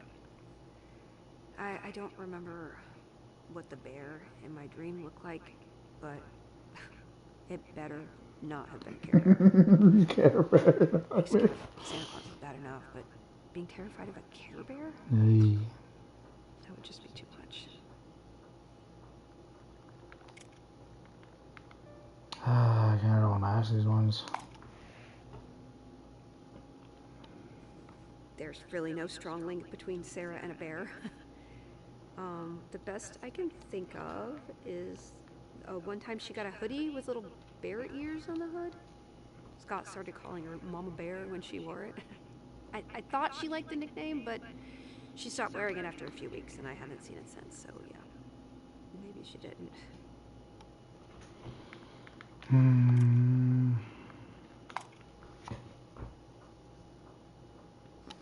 Oh, gaming and bears?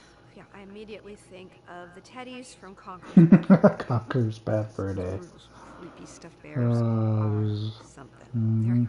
They're not your typical cuddly teddy bears. These guys are armed to the teeth, and they have a real taste for blood. A huge chunk of that game is based on the squirrels' brutal, violent war with the teddies. It's kind of jarring seeing those fuzzy little bears headshotting squirrels with a scoped pistol, or lighting a room full of squirrels on fire with a flamethrower. Yeah, that was not the kind of bear in my dream, though. Yeah. Actually, hold on a second. Thinking back, there is something. It's just this feeling. There was something about the bear in my dream that kind of reminds me of one of those teddies. It was not one of them, but there was something like off about the bear. It's just not a normal bear. It was something about it that was closer to a teddy from Conker's Bad Fur Day. I don't know. I think, I don't know if this is helpful or not.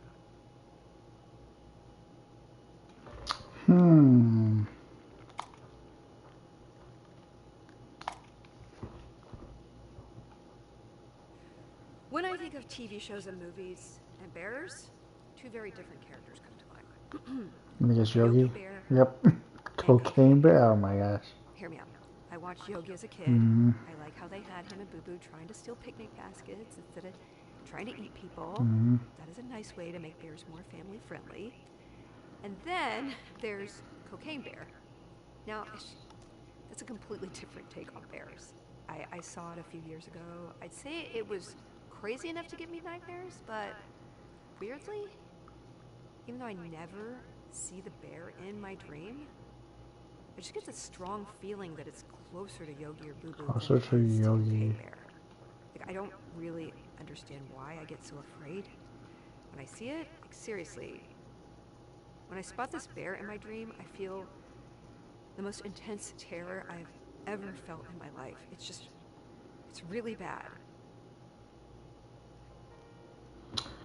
So it's a cartoon bear. Oh, Bear Travel's not gonna help me at all on that one. When I think of travel and a bear, I can't help but remember this road trip my mom took me on. We went to this tiny zoo in some small town nobody's ever heard of because they had a new panda exhibit. The trip went so badly, it was almost funny.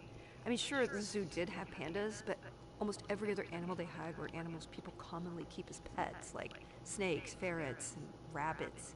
It was like we drove all that way just to visit a glorified pet store. And to top it off, it was the middle of winter, so the zoo was freezing. We were bundled up like we were trekking through the Arctic, and yet still freezing. Pets. Interesting. 4 more to go. Pets and death?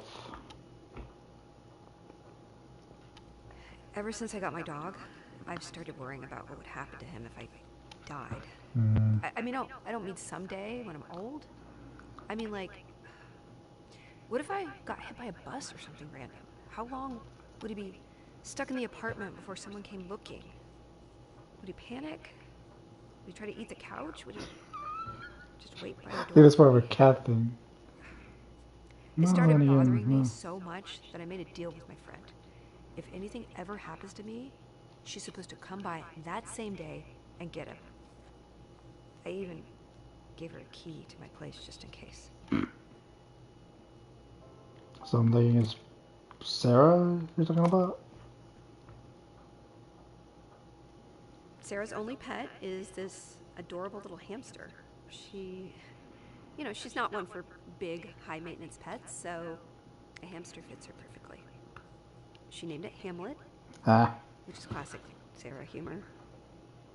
Yeah, every time I see that tiny little fur ball running on its wheel, it just makes me so happy. It's just like Sarah to keep things simple and cute. So I think she's talking about the pet, the dog. About father. My father once bought us a robot dog. We had to get rid of our real dogs because my younger brother Tommy turned out to be allergic. Oh, oof. It was a really sad day. We had to let him go, but my dad thought that a robot dog would be a great substitute. Spoiler alert, it wasn't. This thing was like hilariously bad. I mean, it was a long time ago, and robots and computers weren't nearly as advanced as they are today. The robot dog would bark at random times, and its mechanical legs, barely moved. It had this weird habit of just spinning in circles. It was like a toy that couldn't decide if it was broken or just possessed. We spent more time laughing at it than actually playing with it.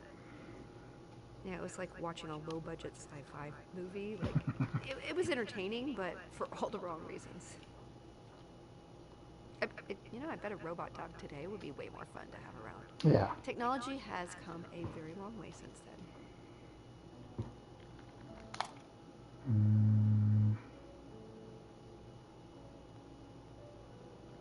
We just gotta talk about your fear about it.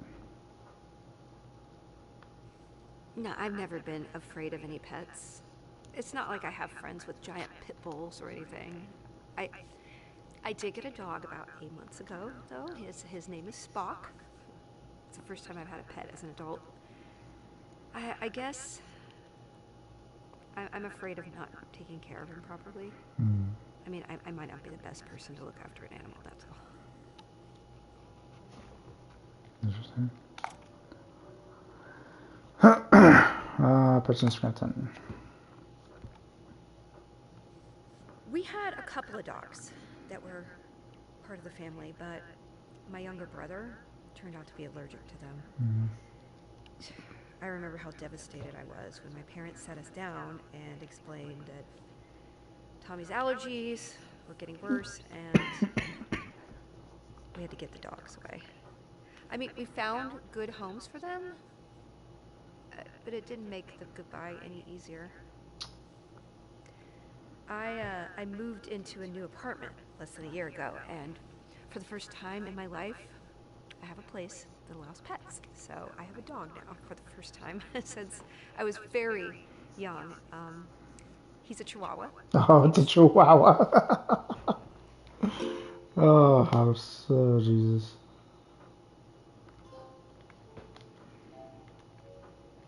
I kind of want to talk about the pet in the house, but the head of the house could actually be helpful with this one. Come back to the pets in a bit. House of Father. Yeah, a few years ago, my dad sold our childhood home and moved into a senior citizens complex. Oh, okay, that's It's not a nursing home, just an apartment complex for people over 55. He doesn't need a caretaker or anything. He just didn't want the hassle of taking care of a big house and a yard anymore.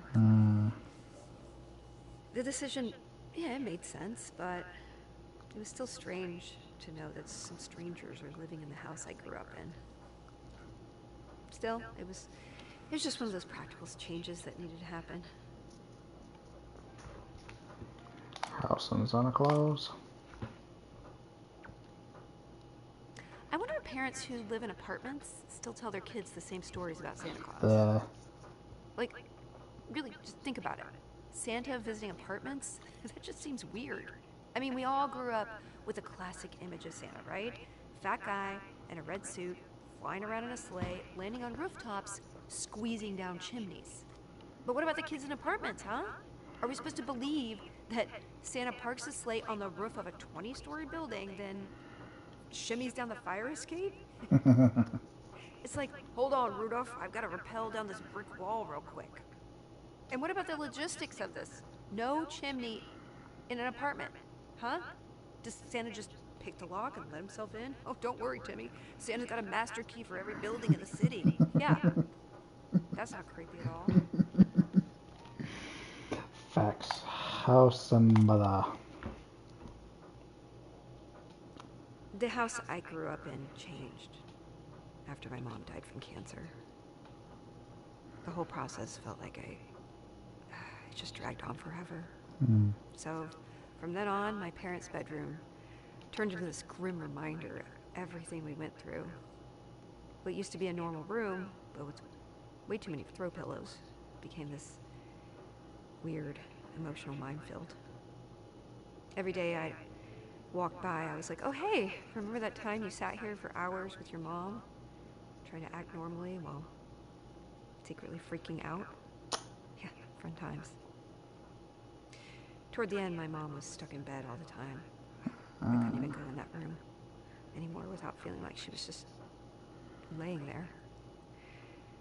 It was like space got frozen in those final moments, making it impossible to see it as just a bedroom again. Some bear.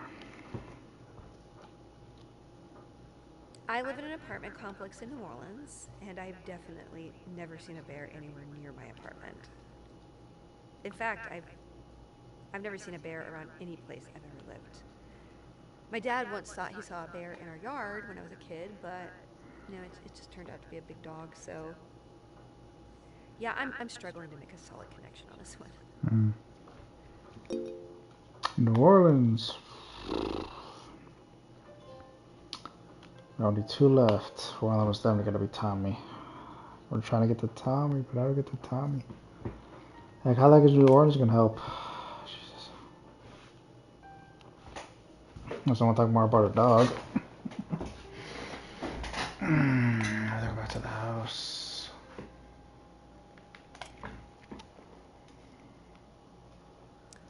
Oh, my first apartment back in Scranton? Oh, that place was a real gem. The kind of place you walk into and you instantly lower your expectations for life and question whether building codes were just a myth. Decor-wise, it was early Baroque with a hint of desperation, featuring a couch I'm pretty sure was somehow older than the building. My place in New Orleans is way better. I moved into a new apartment less than a year ago, and it's actually nice, suspiciously nice. They allow pets, which meant I had to get a dog or I'd be wasting that perk. The walls are thick enough that I can't hear my neighbor's every life choice, which is a new and exciting development for me. Plus, there's an actual dishwasher. So, it's like I'm living in the future.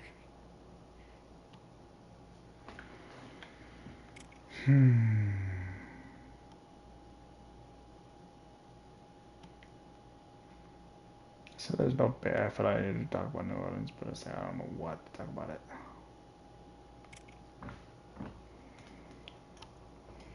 All right, so in New Orleans, you've got the usual Santa Claus folklore, but then you've also got Papa Noel, which is like Santa with a Cajun twist, and it's pretty awesome. Santa Claus, you know him, the jolly old guy in the red suit. He flies around with a sled pulled by reindeer, slides down the chimney to leave presents, right? Classical Christmas story we all grew up with. But then there's Papa Noel. Picture this. Instead of a sleigh and a reindeer, he's got a pirogue, which is like What? a flat-bottomed boat, and it's pulled by alligators. Yeah, alligators. So he's cruising through the swamps and the bayous of Louisiana, delivering presents. It's just way more rugged, and it totally fits the local vibe. One of the coolest things about Papa Noel is the bonfires on the levee. They light these huge bonfires along the Mississippi River, just to guide Papa Noel as he makes his way through the swamps. It's just a unique holiday tradition, and I love it.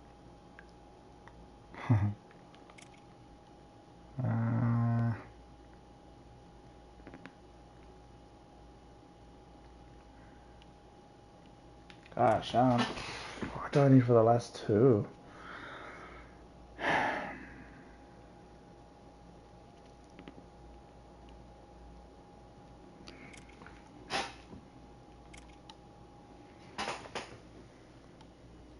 People in New Orleans treat death differently than anywhere else I've lived. It's not just something that happens, it's wrapped up in stories and superstitions. People talk about ghosts like they're neighbors. You see candles on porches, charms in doorways, little signs that someone believes there's more going on than just bad luck. Even the cemeteries feel strange. They're not peaceful or quiet, they're just present. Like the air is heavier. I'm not saying I believe in any of it, but I do get why people do. When enough people tell you a house is haunted, part of you starts paying attention. Maybe not because you think it's true, but because you want to understand why they do.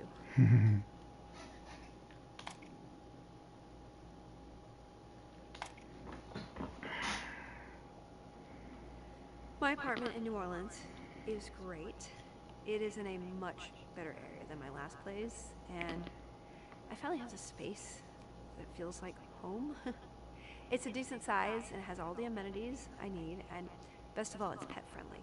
So I get to have my chihuahua with me. Ah, boy.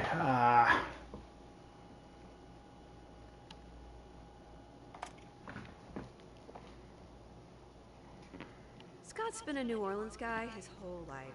He grew up in the city, went to school there, and never really thought about leaving. He knows the city really well. He's got a million stories about Mardi Gras. He's also a big foodie. Ooh, It seems like he's probably tried every restaurant in the city. Whatever type nice. of food you're looking for, ask Scott. He'll tell you the best place to get it. How about Sarah?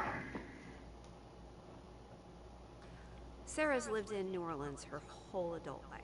She doesn't have any family there, but she's got Scott, some friends, and a really good job. With all that, she'll probably stick around New Orleans forever. Ah, man. Sarah did not get a lot of that was important, in my opinion.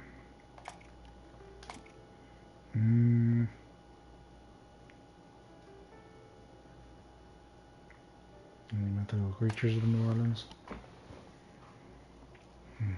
Most areas of the country have their urban legends and folklore, but in New Orleans, people take it much more seriously. Even the folks who don't believe in all that stuff get into it. It's like they're fans of the lore, just like some people are fans of comic books. They may not believe in the Rougarou or voodoo, but they'll still talk about it with a kind of reverence. It's woven into the fabric of the city. You can't escape it, and honestly, it makes living here that much more interesting.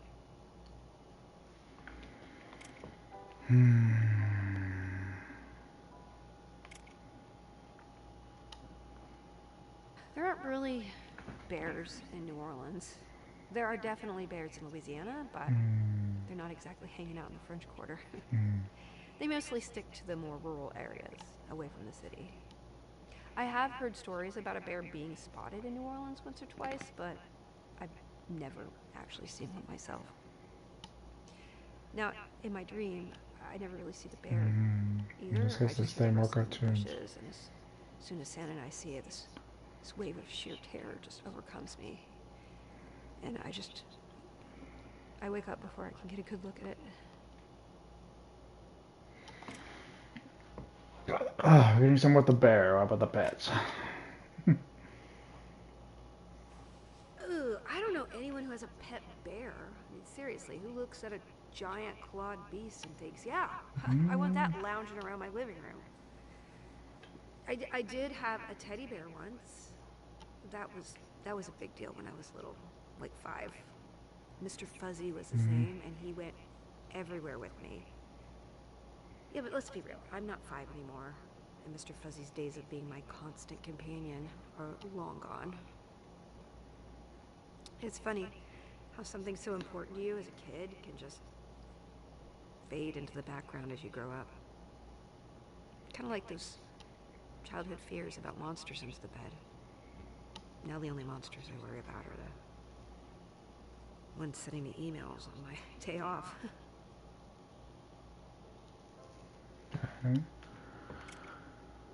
Saw the bear.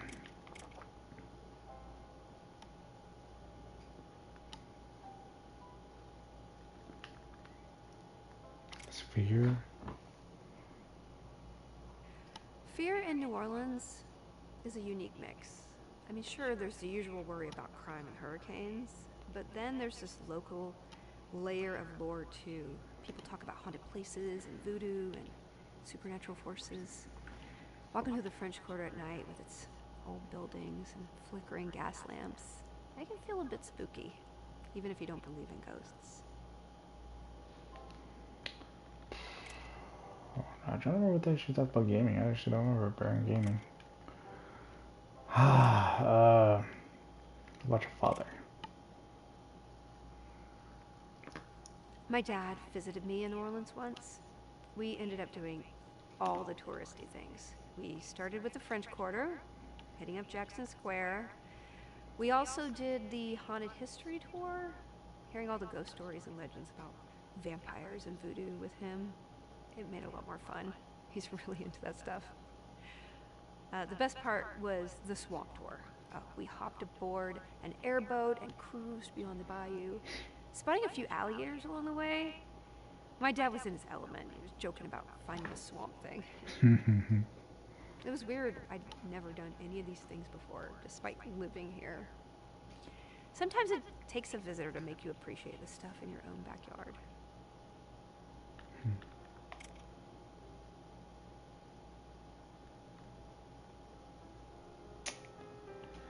Gosh, the last two. Could be the last two?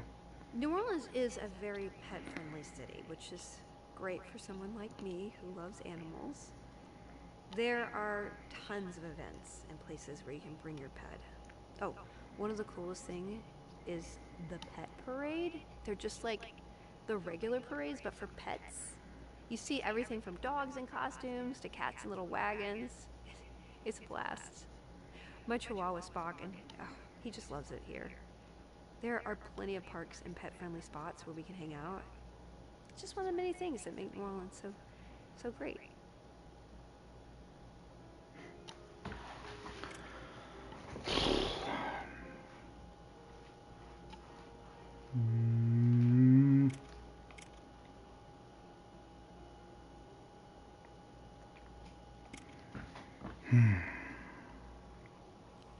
For the first time in my adult life, I finally live in an apartment that allows pets. I moved in about 9 months ago and naturally got a dog immediately. He's a cute little chihuahua named Spock. Having him around Is it has him? been great. He's this big ball of energy and sass. I always wanted a pet, and now I finally get to check that off my list of easily attainable life goals that I never got around to. Yeah. I love him. That's him. That's I heard of her. Ah.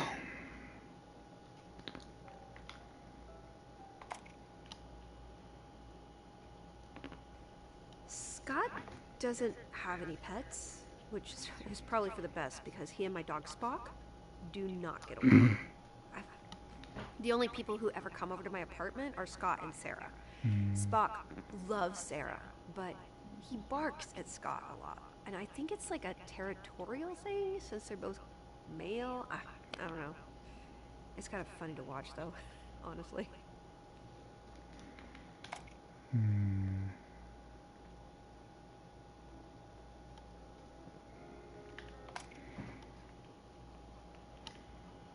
My friend Sarah doesn't have a dog, but she does this thing where every time she sees a cute dog, she takes a picture of it. Instead of posting it on Instagram like a normal person, she texts it to a small group of us. No context, no explanation, just a photo of some random dog on the street. Every few weeks I get one out of nowhere. I have no complaints.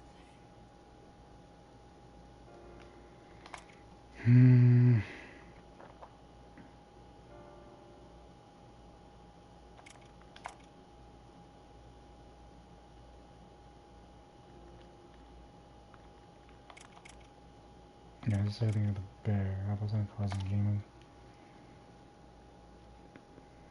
I wonder how the whole whole Santa mythos works for kids these days. The only toys kids want anymore are video games, but like these days, nobody buys games on discs. They just download them.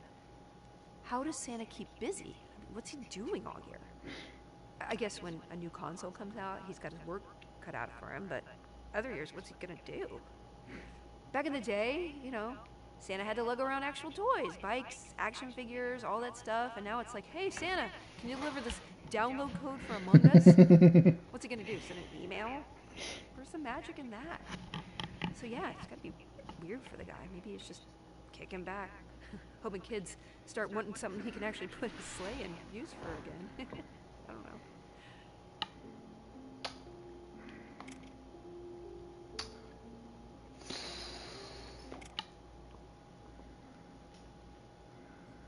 Santa's pets? Well, everybody knows about his reindeer, right? But here's the thing. Should they really be called reindeer?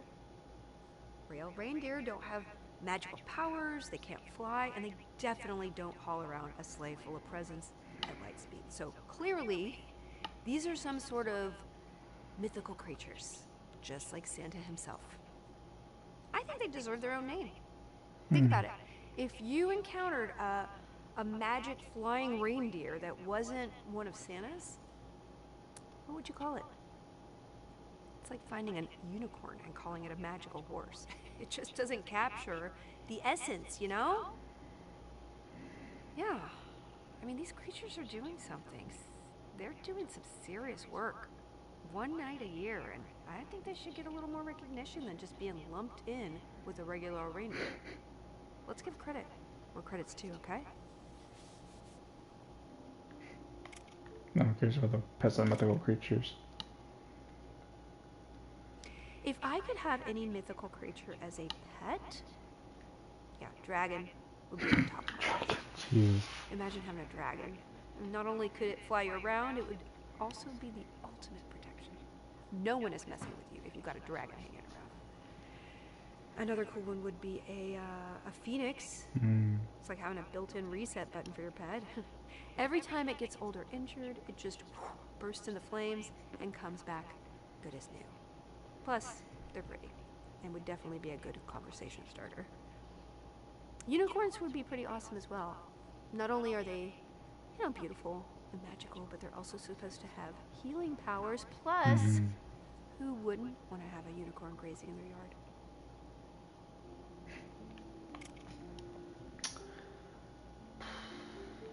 Mother? My mom was a total cat person. She always had cats growing up, and she'd tell me stories about her favorite cats from when she was a kid. You'd think that our house would have been a feline paradise, but no, we never had any cats.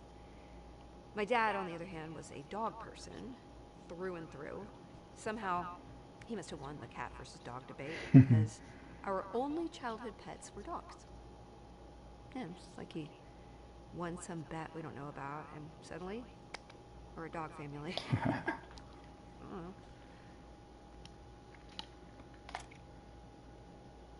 Childhood? I didn't know about childhood pets. Whoops. I had two childhood pets. They were both dogs. There was a little white Maltese named Pip that we had for as long as I could remember. And then there was a bigger, more traditional looking dog we got later on. He just wandered into our yard, so we adopted him and named him Lucky. There were never any incidents with either of them, and we got rid of both of them when I was still pretty young, so I don't have any significant memories of either.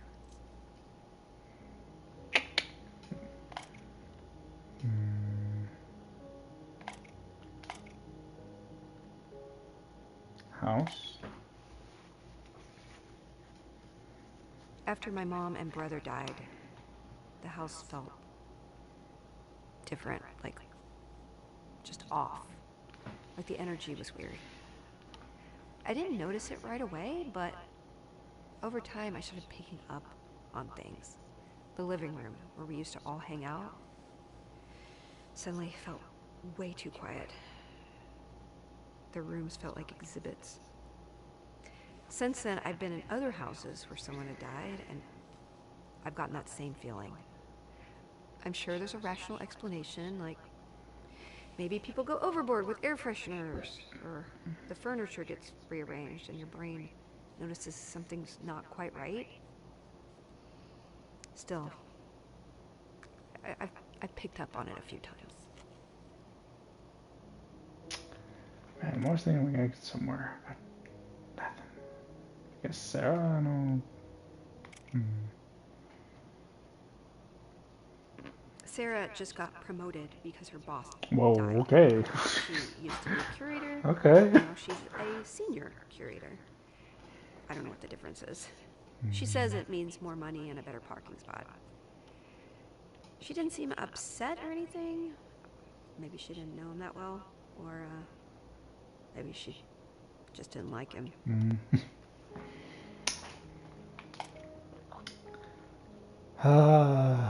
That was a big random things in a bit. I'm running out of choices and I don't know what these last two things could be. Usually isn't a big deal. You just respawn and keep going. But then you got hardcore modes where death is permanent. A lot of loot-based RPGs do that. People spend hundreds of hours building their characters, and then one mistake, it's all gone. I don't get the appeal. Most game deaths feel cheap anyway. You know, it's lag, bad AI, random luck. You know, it's just not fun. That's just stress and frustration waiting to happen. Not for me.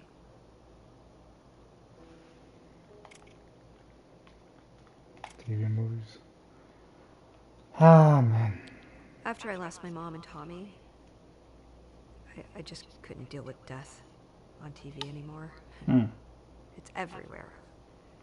I even had to stop watching Star Trek for a while, and that used to be my favorite show. I never noticed it before that, but someone dies in more than 3/4 of the episodes of that show. I know it's a running joke that red shirts drop like flies, but back then, even seeing them get killed hurt somehow. Then again, Star Trek was something I always watched with Tommy, so maybe that's what really made it hard. I thought I was finally gonna get Tommy. Oh gosh. I know one of them is Tommy. I'm pretty sure it's the last one too. It won't give me until I figure out the other one. How many toys are just weapons? Like, here you go, sweetie. Have a machine gun and go play in the yard. And like, nobody blinks at this stuff. It's normal. You got foam swords, plastic knives, Nerf guns the size of a microwave. There was this kid on my street who had a toy flamethrower. A flamethrower. We were 8. And then you've got Clue. This is from Spaceballs. Who got bludgeoned to death with a lead pipe in a dining room by your aunt. That's what we played on rainy days. Like, hey, want to solve a casual murder over some hot chocolate? It's nuts.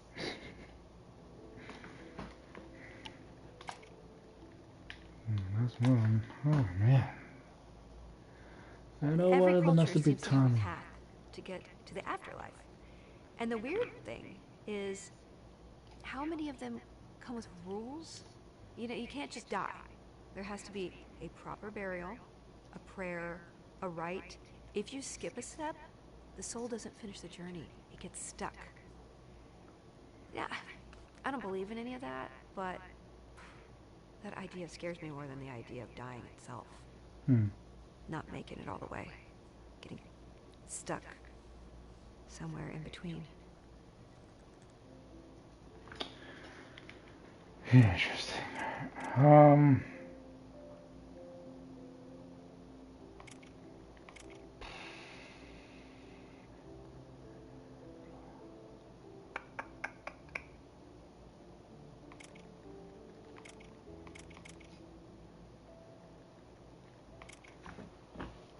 pretty sure Santa Claus and Toys are gonna be too obvious. When I think of TV and movies and Santa, the first things that come to mind are those classic holiday movies like Frosty the Snowman and Rudolph the Red-Nosed Reindeer.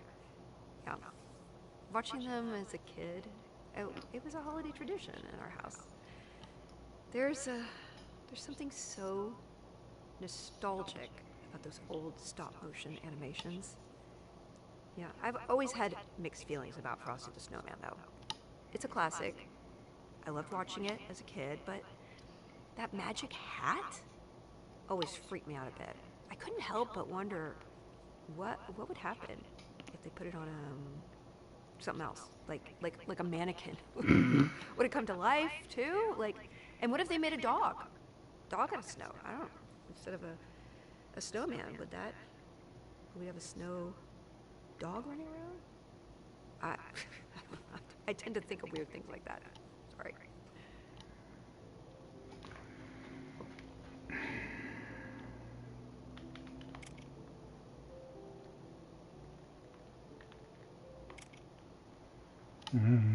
Again, I'm just figuring things out. The biggest connection in my mind between Sarah and Santa, it's her holiday invites.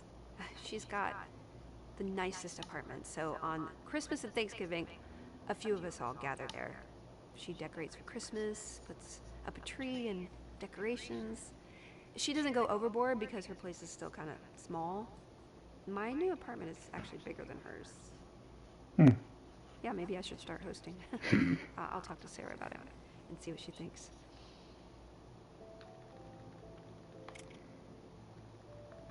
An obvious one, but I'm running out of choices. I don't know what else to ask.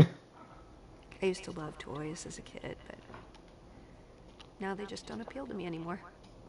It's not just because I'm an adult. I almost resent the whole concept for some reason. I don't know. Maybe I'm just becoming cranky as I get older.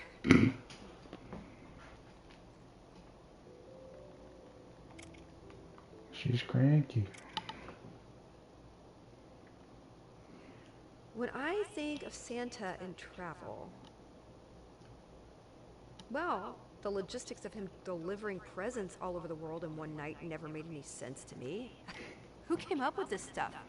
It is baffling that we tell our kids these elaborate stories that don't even have a shred of plausibility. I mean, flying reindeer, a sleigh that defies the laws of physics, and a guy who somehow fits down chimneys?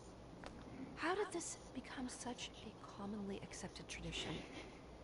It's one of those things that the more you think about it, the less sense it makes. Yes, it's a story we all grow up with and pass on, even though it's completely outlandish. I don't know. Last one. For Santa Claus, anyways. Santa Claus has popped up in a ton of comics over the years. In the X-Men, there's actually a version of Santa who's one of the most powerful mutants. I always thought that was a cool twist. And then there's that other comic where someone hires Deadpool to kill Santa. Oh, Jesus. That was weird, but hey, it's Deadpool, so what do you expect?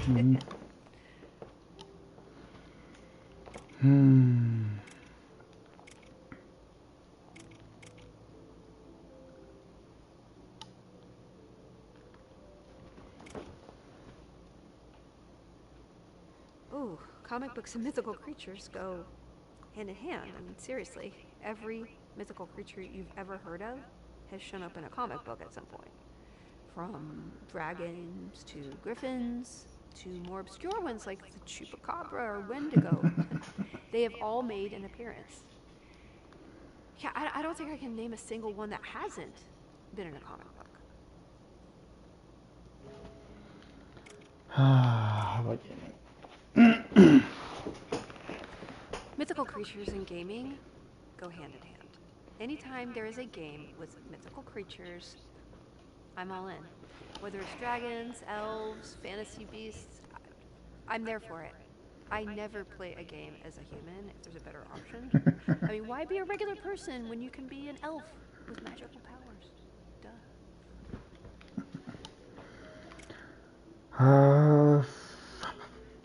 About the friends. Sophia never believed in mythical creatures. She always said, ghosts and vampires are made up, but there really are plenty of scary monsters in the world. They just all happen to be human. True. Scott doesn't believe in any kind of fantasy creatures. He's never really mentioned any. He's never really cosplayed as anything mythical. Only Cosplays? human characters. He usually picks human characters in video games too, except for World of Warcraft. In that, he plays an elf druid. His druid character does turn into a bear for combat, so there's another bear connection. But I am positive I'm not dreaming about Scott's druid character in bear form. The bear in my dream is rustling around making noise. Druids don't do that. Plus, his bear is huge. The bear in my dream is really small. A small bear? Oh, right. I remember a little more. Small my bear is bear? definitely small. Santa is looking down towards it when he gets scared, not up.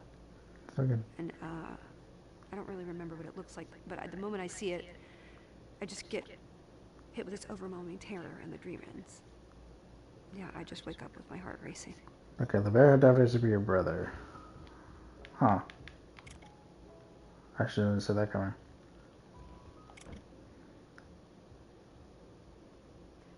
Sarah's a curator at a museum. I know it's kind of embarrassing since she's one of my best friends, but I've never actually been to that museum, and I don't know a thing about it. It could be packed with exhibits about mummies and griffins and all kinds of mythical creatures, or it could just be an art museum with nothing but paintings and sculptures.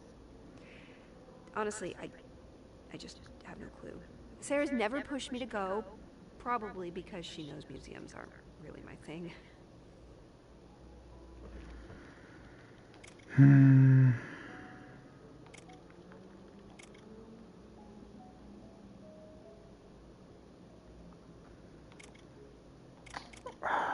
Okay, I'm getting so close to the bear that it has to be Tommy. No, I feel like Santa Claus would have to be your dad, but...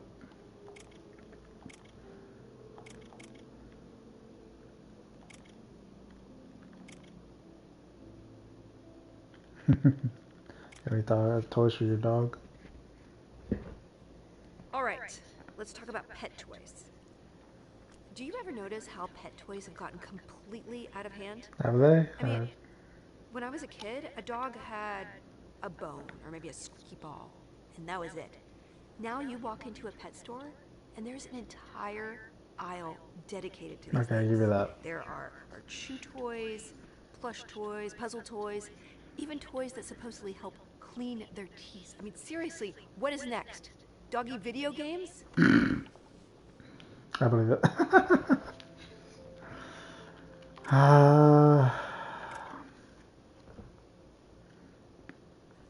Sophia wasn't really into toys. The I thought you only said you one had she a had was a raccoon. single stuffed animal, a raccoon. I mean, she was just a really practical person. She was always more interested in useful things. She did have the newest iPhone and a high-end laptop. Dang. That was enough for half.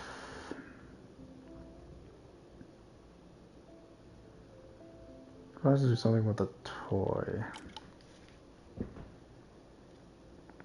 Oh, Scott has this obsession with Funko Was he the one you waited for? Doesn't have shelves full of them or anything, but he is fixated on completing a few specific sets. It's like a personal side quest he refuses to abandon. I don't get the appeal, but I get how important it is to him. They didn't say who you were waiting for with those. Sarah? I'm running out of things, man. I don't know what these last two things can be. Sarah has got a thing for action figures and memorabilia. She's got stuff from every fandom you can think of. She's also into Funko Pops, just like Scott. Her prized piece is an original production puppet from The Nightmare Before Christmas. I want it. Which is cool.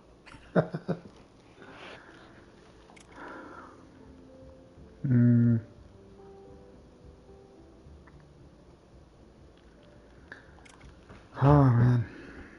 I feel like I should go back to gaming. I stopped liking toys in middle school. Actually, I started really hating them. It was right around the time my brother died. Mm-hmm. We used to share all our toys, so after he was gone, they just reminded me that he wasn't there anymore. It was like this constant, painful reminder every time I looked at them. So I just couldn't stand them anymore. The only toys I still enjoy as an adult are video games. And they're different somehow. Mm-hmm. More of an escape than a reminder. Yeah.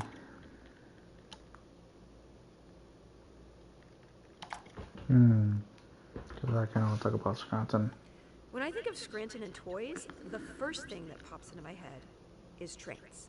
For Trains? some reason, Scranton is really big on trains.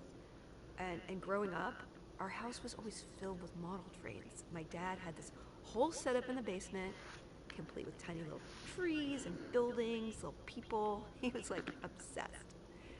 And there are even stores in Scranton dedicated to selling model trains, which always seemed a little bit excessive to me. I mean, one of our malls was even train themed. The city really embraces the whole train thing, even though honestly, it's not like it's some big train hub. I mean, sure, there's some freight trains that run through the area, but not a single commuter train stop. And the number of freight trains isn't even that high. It's just a bit more than average. It's weird, right? The city acts like it's the train capital of the world or something. I mean, I get that trains have a certain nostalgic charm, but the level of train enthusiasm there, next level.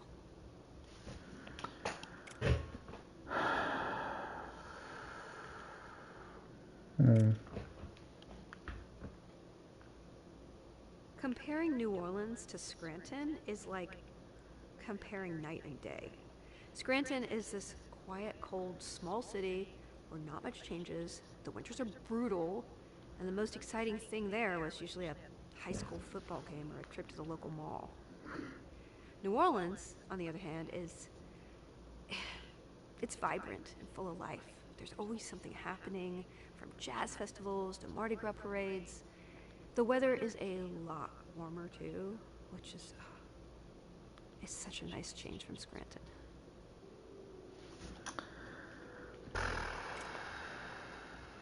Thinking movies?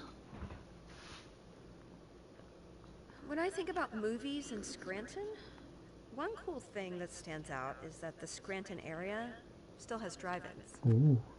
These days, I think drive-ins are a better option than ever. I love going to the movies, but it's almost impossible to watch a whole movie in a theater without being distracted by people's bright cell phone screens. People just sit there browsing their phones during the movie, sometimes without even turning the brightness down. It drives me crazy. So you don't have to worry about that at a drive-in. That's why they're cool.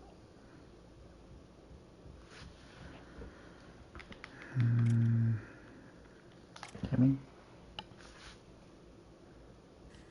Oh, gaming had a huge impact on me growing up in Scranton. It was honestly my first exposure to the outside world.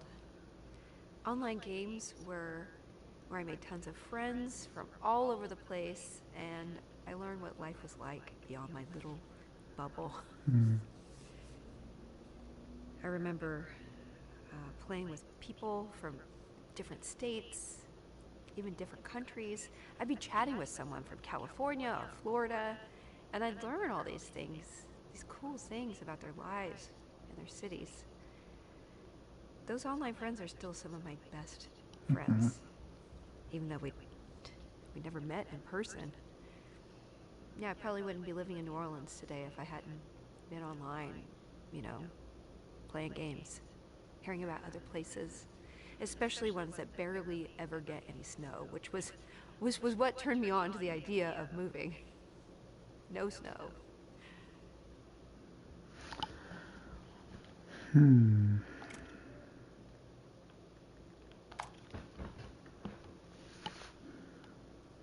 I fly back to Pennsylvania once a year for 2 reasons: to visit my dad and eat pizza. Pizza! Not necessarily in that order. Mm-hmm. The Wilkes-Barre Scranton area has an absurd number of iconic pizza places. Everyone swears their favorite one is the best in the world, and somehow they're all, I don't know, they're kind of right. There must be something in the water that makes pizza amazing there. I always plan my trip around hitting as many of them as I can. Oh, seeing my dad is nice too. Pizza. But the pizza.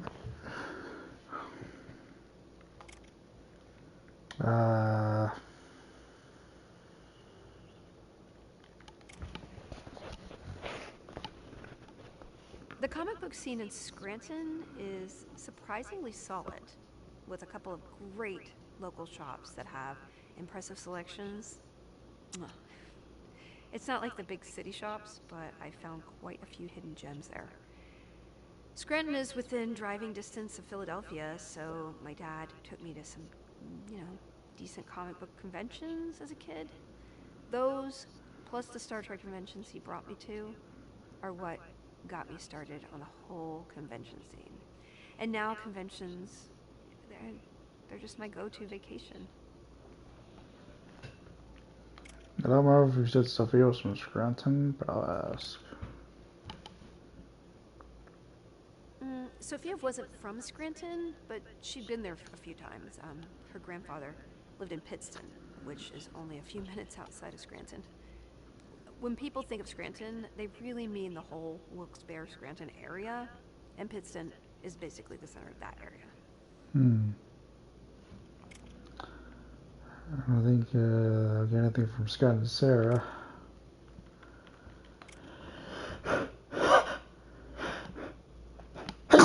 Oh, jeez. What am I missing from fear? Laos? People in my building love to tell stories about how it's haunted. Living in an apartment building in New Orleans, you get used to this kind of thing. It's like a local pastime. Tales of ghosts and voodoo and magic. They're part of the culture of the city. According to the stories, our building has its share of restless spirits. Some say they've seen shadowy figures in the hallways, or heard mysterious footsteps at night. There's even a rumor about a ghostly old lady who wanders the building, searching for something she lost. Ooh. Yeah, I'm much more rational. My biggest fears related to my apartment are hurricanes and mold.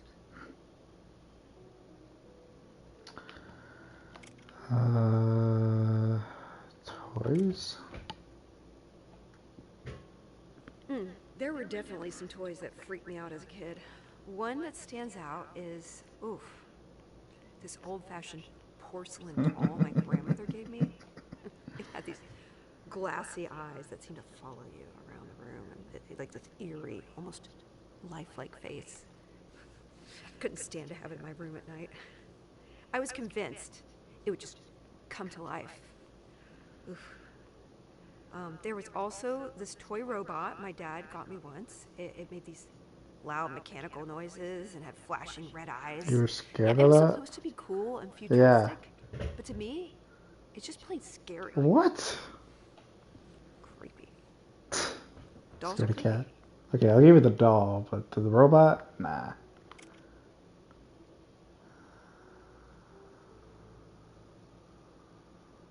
Comic books, I guess? I don't know.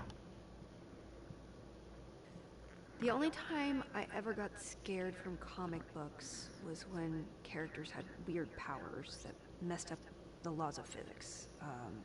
Mirror Master, one of the Flash's enemies, he was one of the worst.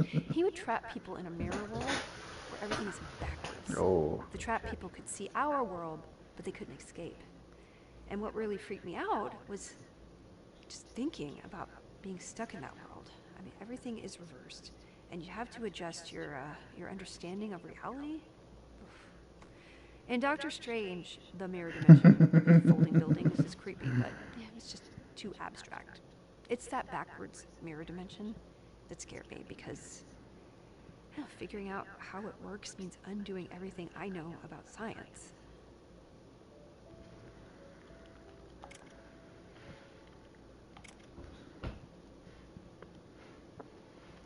I've never really been afraid to travel. There was this big fear of flying I had before I ever actually got on a plane, though. I built it up in my head as this terrifying experience, but once I was on my first airplane, I was completely fine.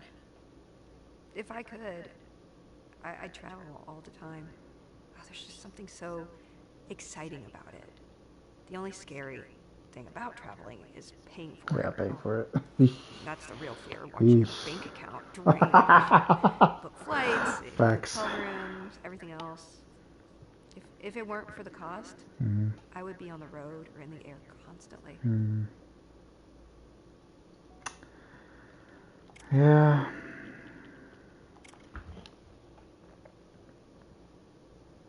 Now, I would never be afraid of Scott. Out of all the people I know, he is probably the person I feel safest around. I trust him completely.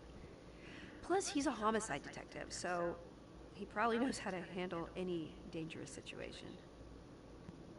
Okay, so I think about the fear. I was thinking the fear of Sarah being different. Childhood house? My childhood house? Oh, it was a cute little ranch house. One floor, big carport that could fit 2 cars, and a yard that felt like it could go on forever. The house itself was kind of small, but the property was massive. We even had a swimming pool. Oh, wow. I think it was built in the 1920s, but honestly, most houses in that area are pretty old. I mean, when a city's population is shrinking, there's not exactly a rush to build new houses, right? The most impressive thing about that house? My dad's mortgage payment was $173 a month. He told me that, and I was actually mad at him. Like, seriously, that's not even enough for a used car payment these days.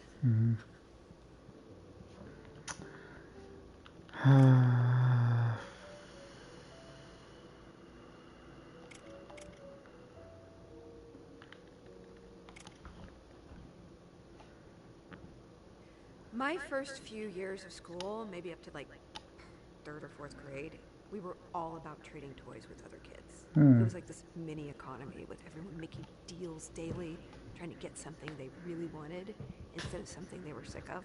Yeah, close I to was as you really can go with that. good at it.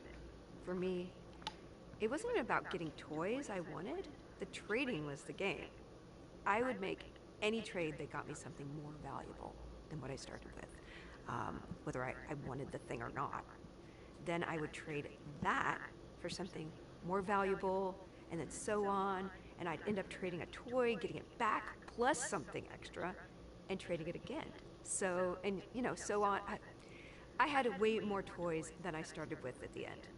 I didn't even care about the toys themselves. I was like a little Ferengi learning to master capitalism. House. You mean like a Barbie dream house? No, I never had one. But back in college, studying criminology, we played with model houses all the time. It was part of our training exercises. I actually had to use one now that I'm coroner. Okay, I was working on this Ravenwood case, right? Historian guy, dead in his house, walls covered in what looked like protection spells straight out of local folklore. He died from blunt force trauma, and his ring camera caught just one visitor that whole day.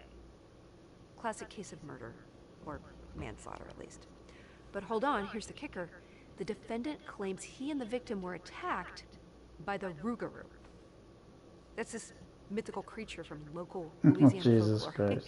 He even described it to a sketch artist after he was arrested.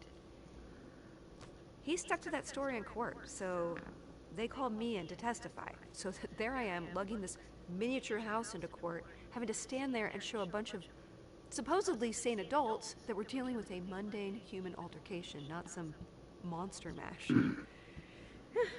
Just another day at the office for me, using dollhouse furniture to debunk the existence of mythical creatures in a full courtroom.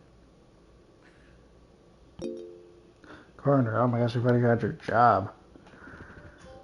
Ah, Jesus. That took forever to get to her job. Coroner and Scott. I wouldn't have met Scott if it weren't for my job as a coroner. We have worked together on a ton of cases, but one that stands out was this guy who died of a heart attack in his 40s. What made it memorable wasn't the cause of death, it was the house. Every inch of it was covered in protection spells, charms, and handwritten symbols. There were crystals on every windowsill, salt lines around every door, and even little jars of herbs tucked into corners. He had protection candles, amulets, you name it. This man did everything possible to protect himself from dark forces, but apparently not from high blood pressure or cholesterol. I want to say about other things. It was on coroner and death. Dealing with death every day messes with your head a little, a lot. Not in the way people think. It's not the bodies that get to you, it's the stories. Every one of them is connected to some crime or tragedy. I have had cases where a single decision ruined 5 lives in 10 seconds. Like stupid, reckless stuff, like drunken fights, botched robberies, revenge plans that spiraled out of control. Even small crimes can spiral until someone ends up on my table. What the heck? I thought last time I put in Tommy, but I guess not.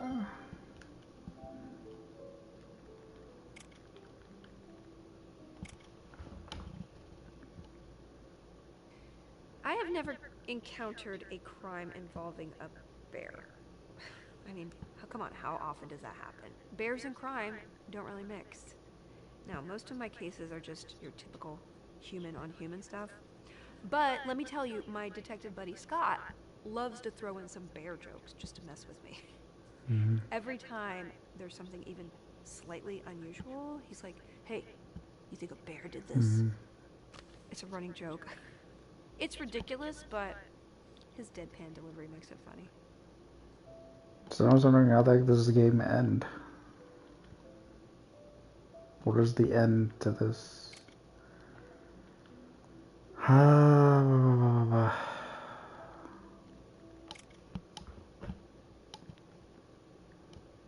Well, Santa is a criminal, if you think about it. He breaks into over 1 million houses every year. You can't just break into someone's house and leave them presents. He even seems like a criminal in my dream. He has a sack and he's quietly gathering our presents from the dresser drawer. It's almost like he's robbing us. Robber, brother. He is robbing us. Yeah. I remember a little more from my dream now, okay? I was in the hallway, looking into my parents' bedroom as he was filling his sack. I'm being quiet as I can, hoping he doesn't hear me, and I'm feeling this chill from the window. He came in. He's not Santa Claus at all. No. He's just some guy. Yeah, I was peeking around the corner, watching him from the reflection in my mom's vanity mirror, hoping he wouldn't see me. He's stuffing his backpack, and when we heard this rustling it was from the closet. And he froze and looked at the closet, and whatever was inside came bursting out. It's your brother. Oh my God. Tommy. It was my brother Tommy. This isn't a dream, no. This is a memory. I was awake when Tommy died. He came bursting out of the closet with Chekhov's phaser, and he tried to stun the burglar. And the burglar, seeing this kid popping out and aiming a gun at him, he just shot him in panic. Jesus. And escaped out the window. I looked at Tommy, but the hole in his chest, it was huge, and I I couldn't think. I just wandered around, and I must have crawled back into bed. And when my dad woke me up the next morning, I guess I must have just blocked it out. No wonder I blocked it out. I'm the reason Tommy died, don't you see? I was too lazy to keep him out of Dad's stuff, so I told him that stupid lie about the Star Trek props, and that they were real, and that's what got him killed. He tried to stun the burglar with Chekhov's gun because he thought it was a real working phaser.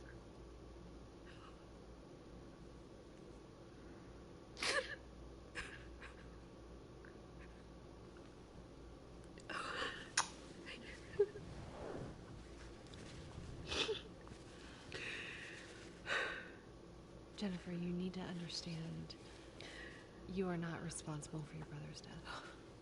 Not directly, but if I hadn't lied to him, he would still be alive. Why do you think my dream started 8 months ago instead of years ago? I noticed that you got your dog Spock about 8 months ago. Is this the first time you've cared for someone since you used to look after your little brother? Oh, yeah. Yeah, it is. This explains quite a few things you mentioned. So do you think my nightmares will stop now? Now that your memory is out in the open, you can approach it in a healthy way. It should no longer interfere with your sleep. Thank you. Help Jennifer confront her deepest fears and cover the source of her nightmares. Although this journey has reached its conclusion, you're welcome to continue exploring Jennifer's memories and asking questions. Jennifer will still respond as if she hasn't realized the truth beyond her dream. If you'd like to experience the journey again, start the game from the menu. Thank you for playing. We hope you enjoyed Nocturnal Whispers.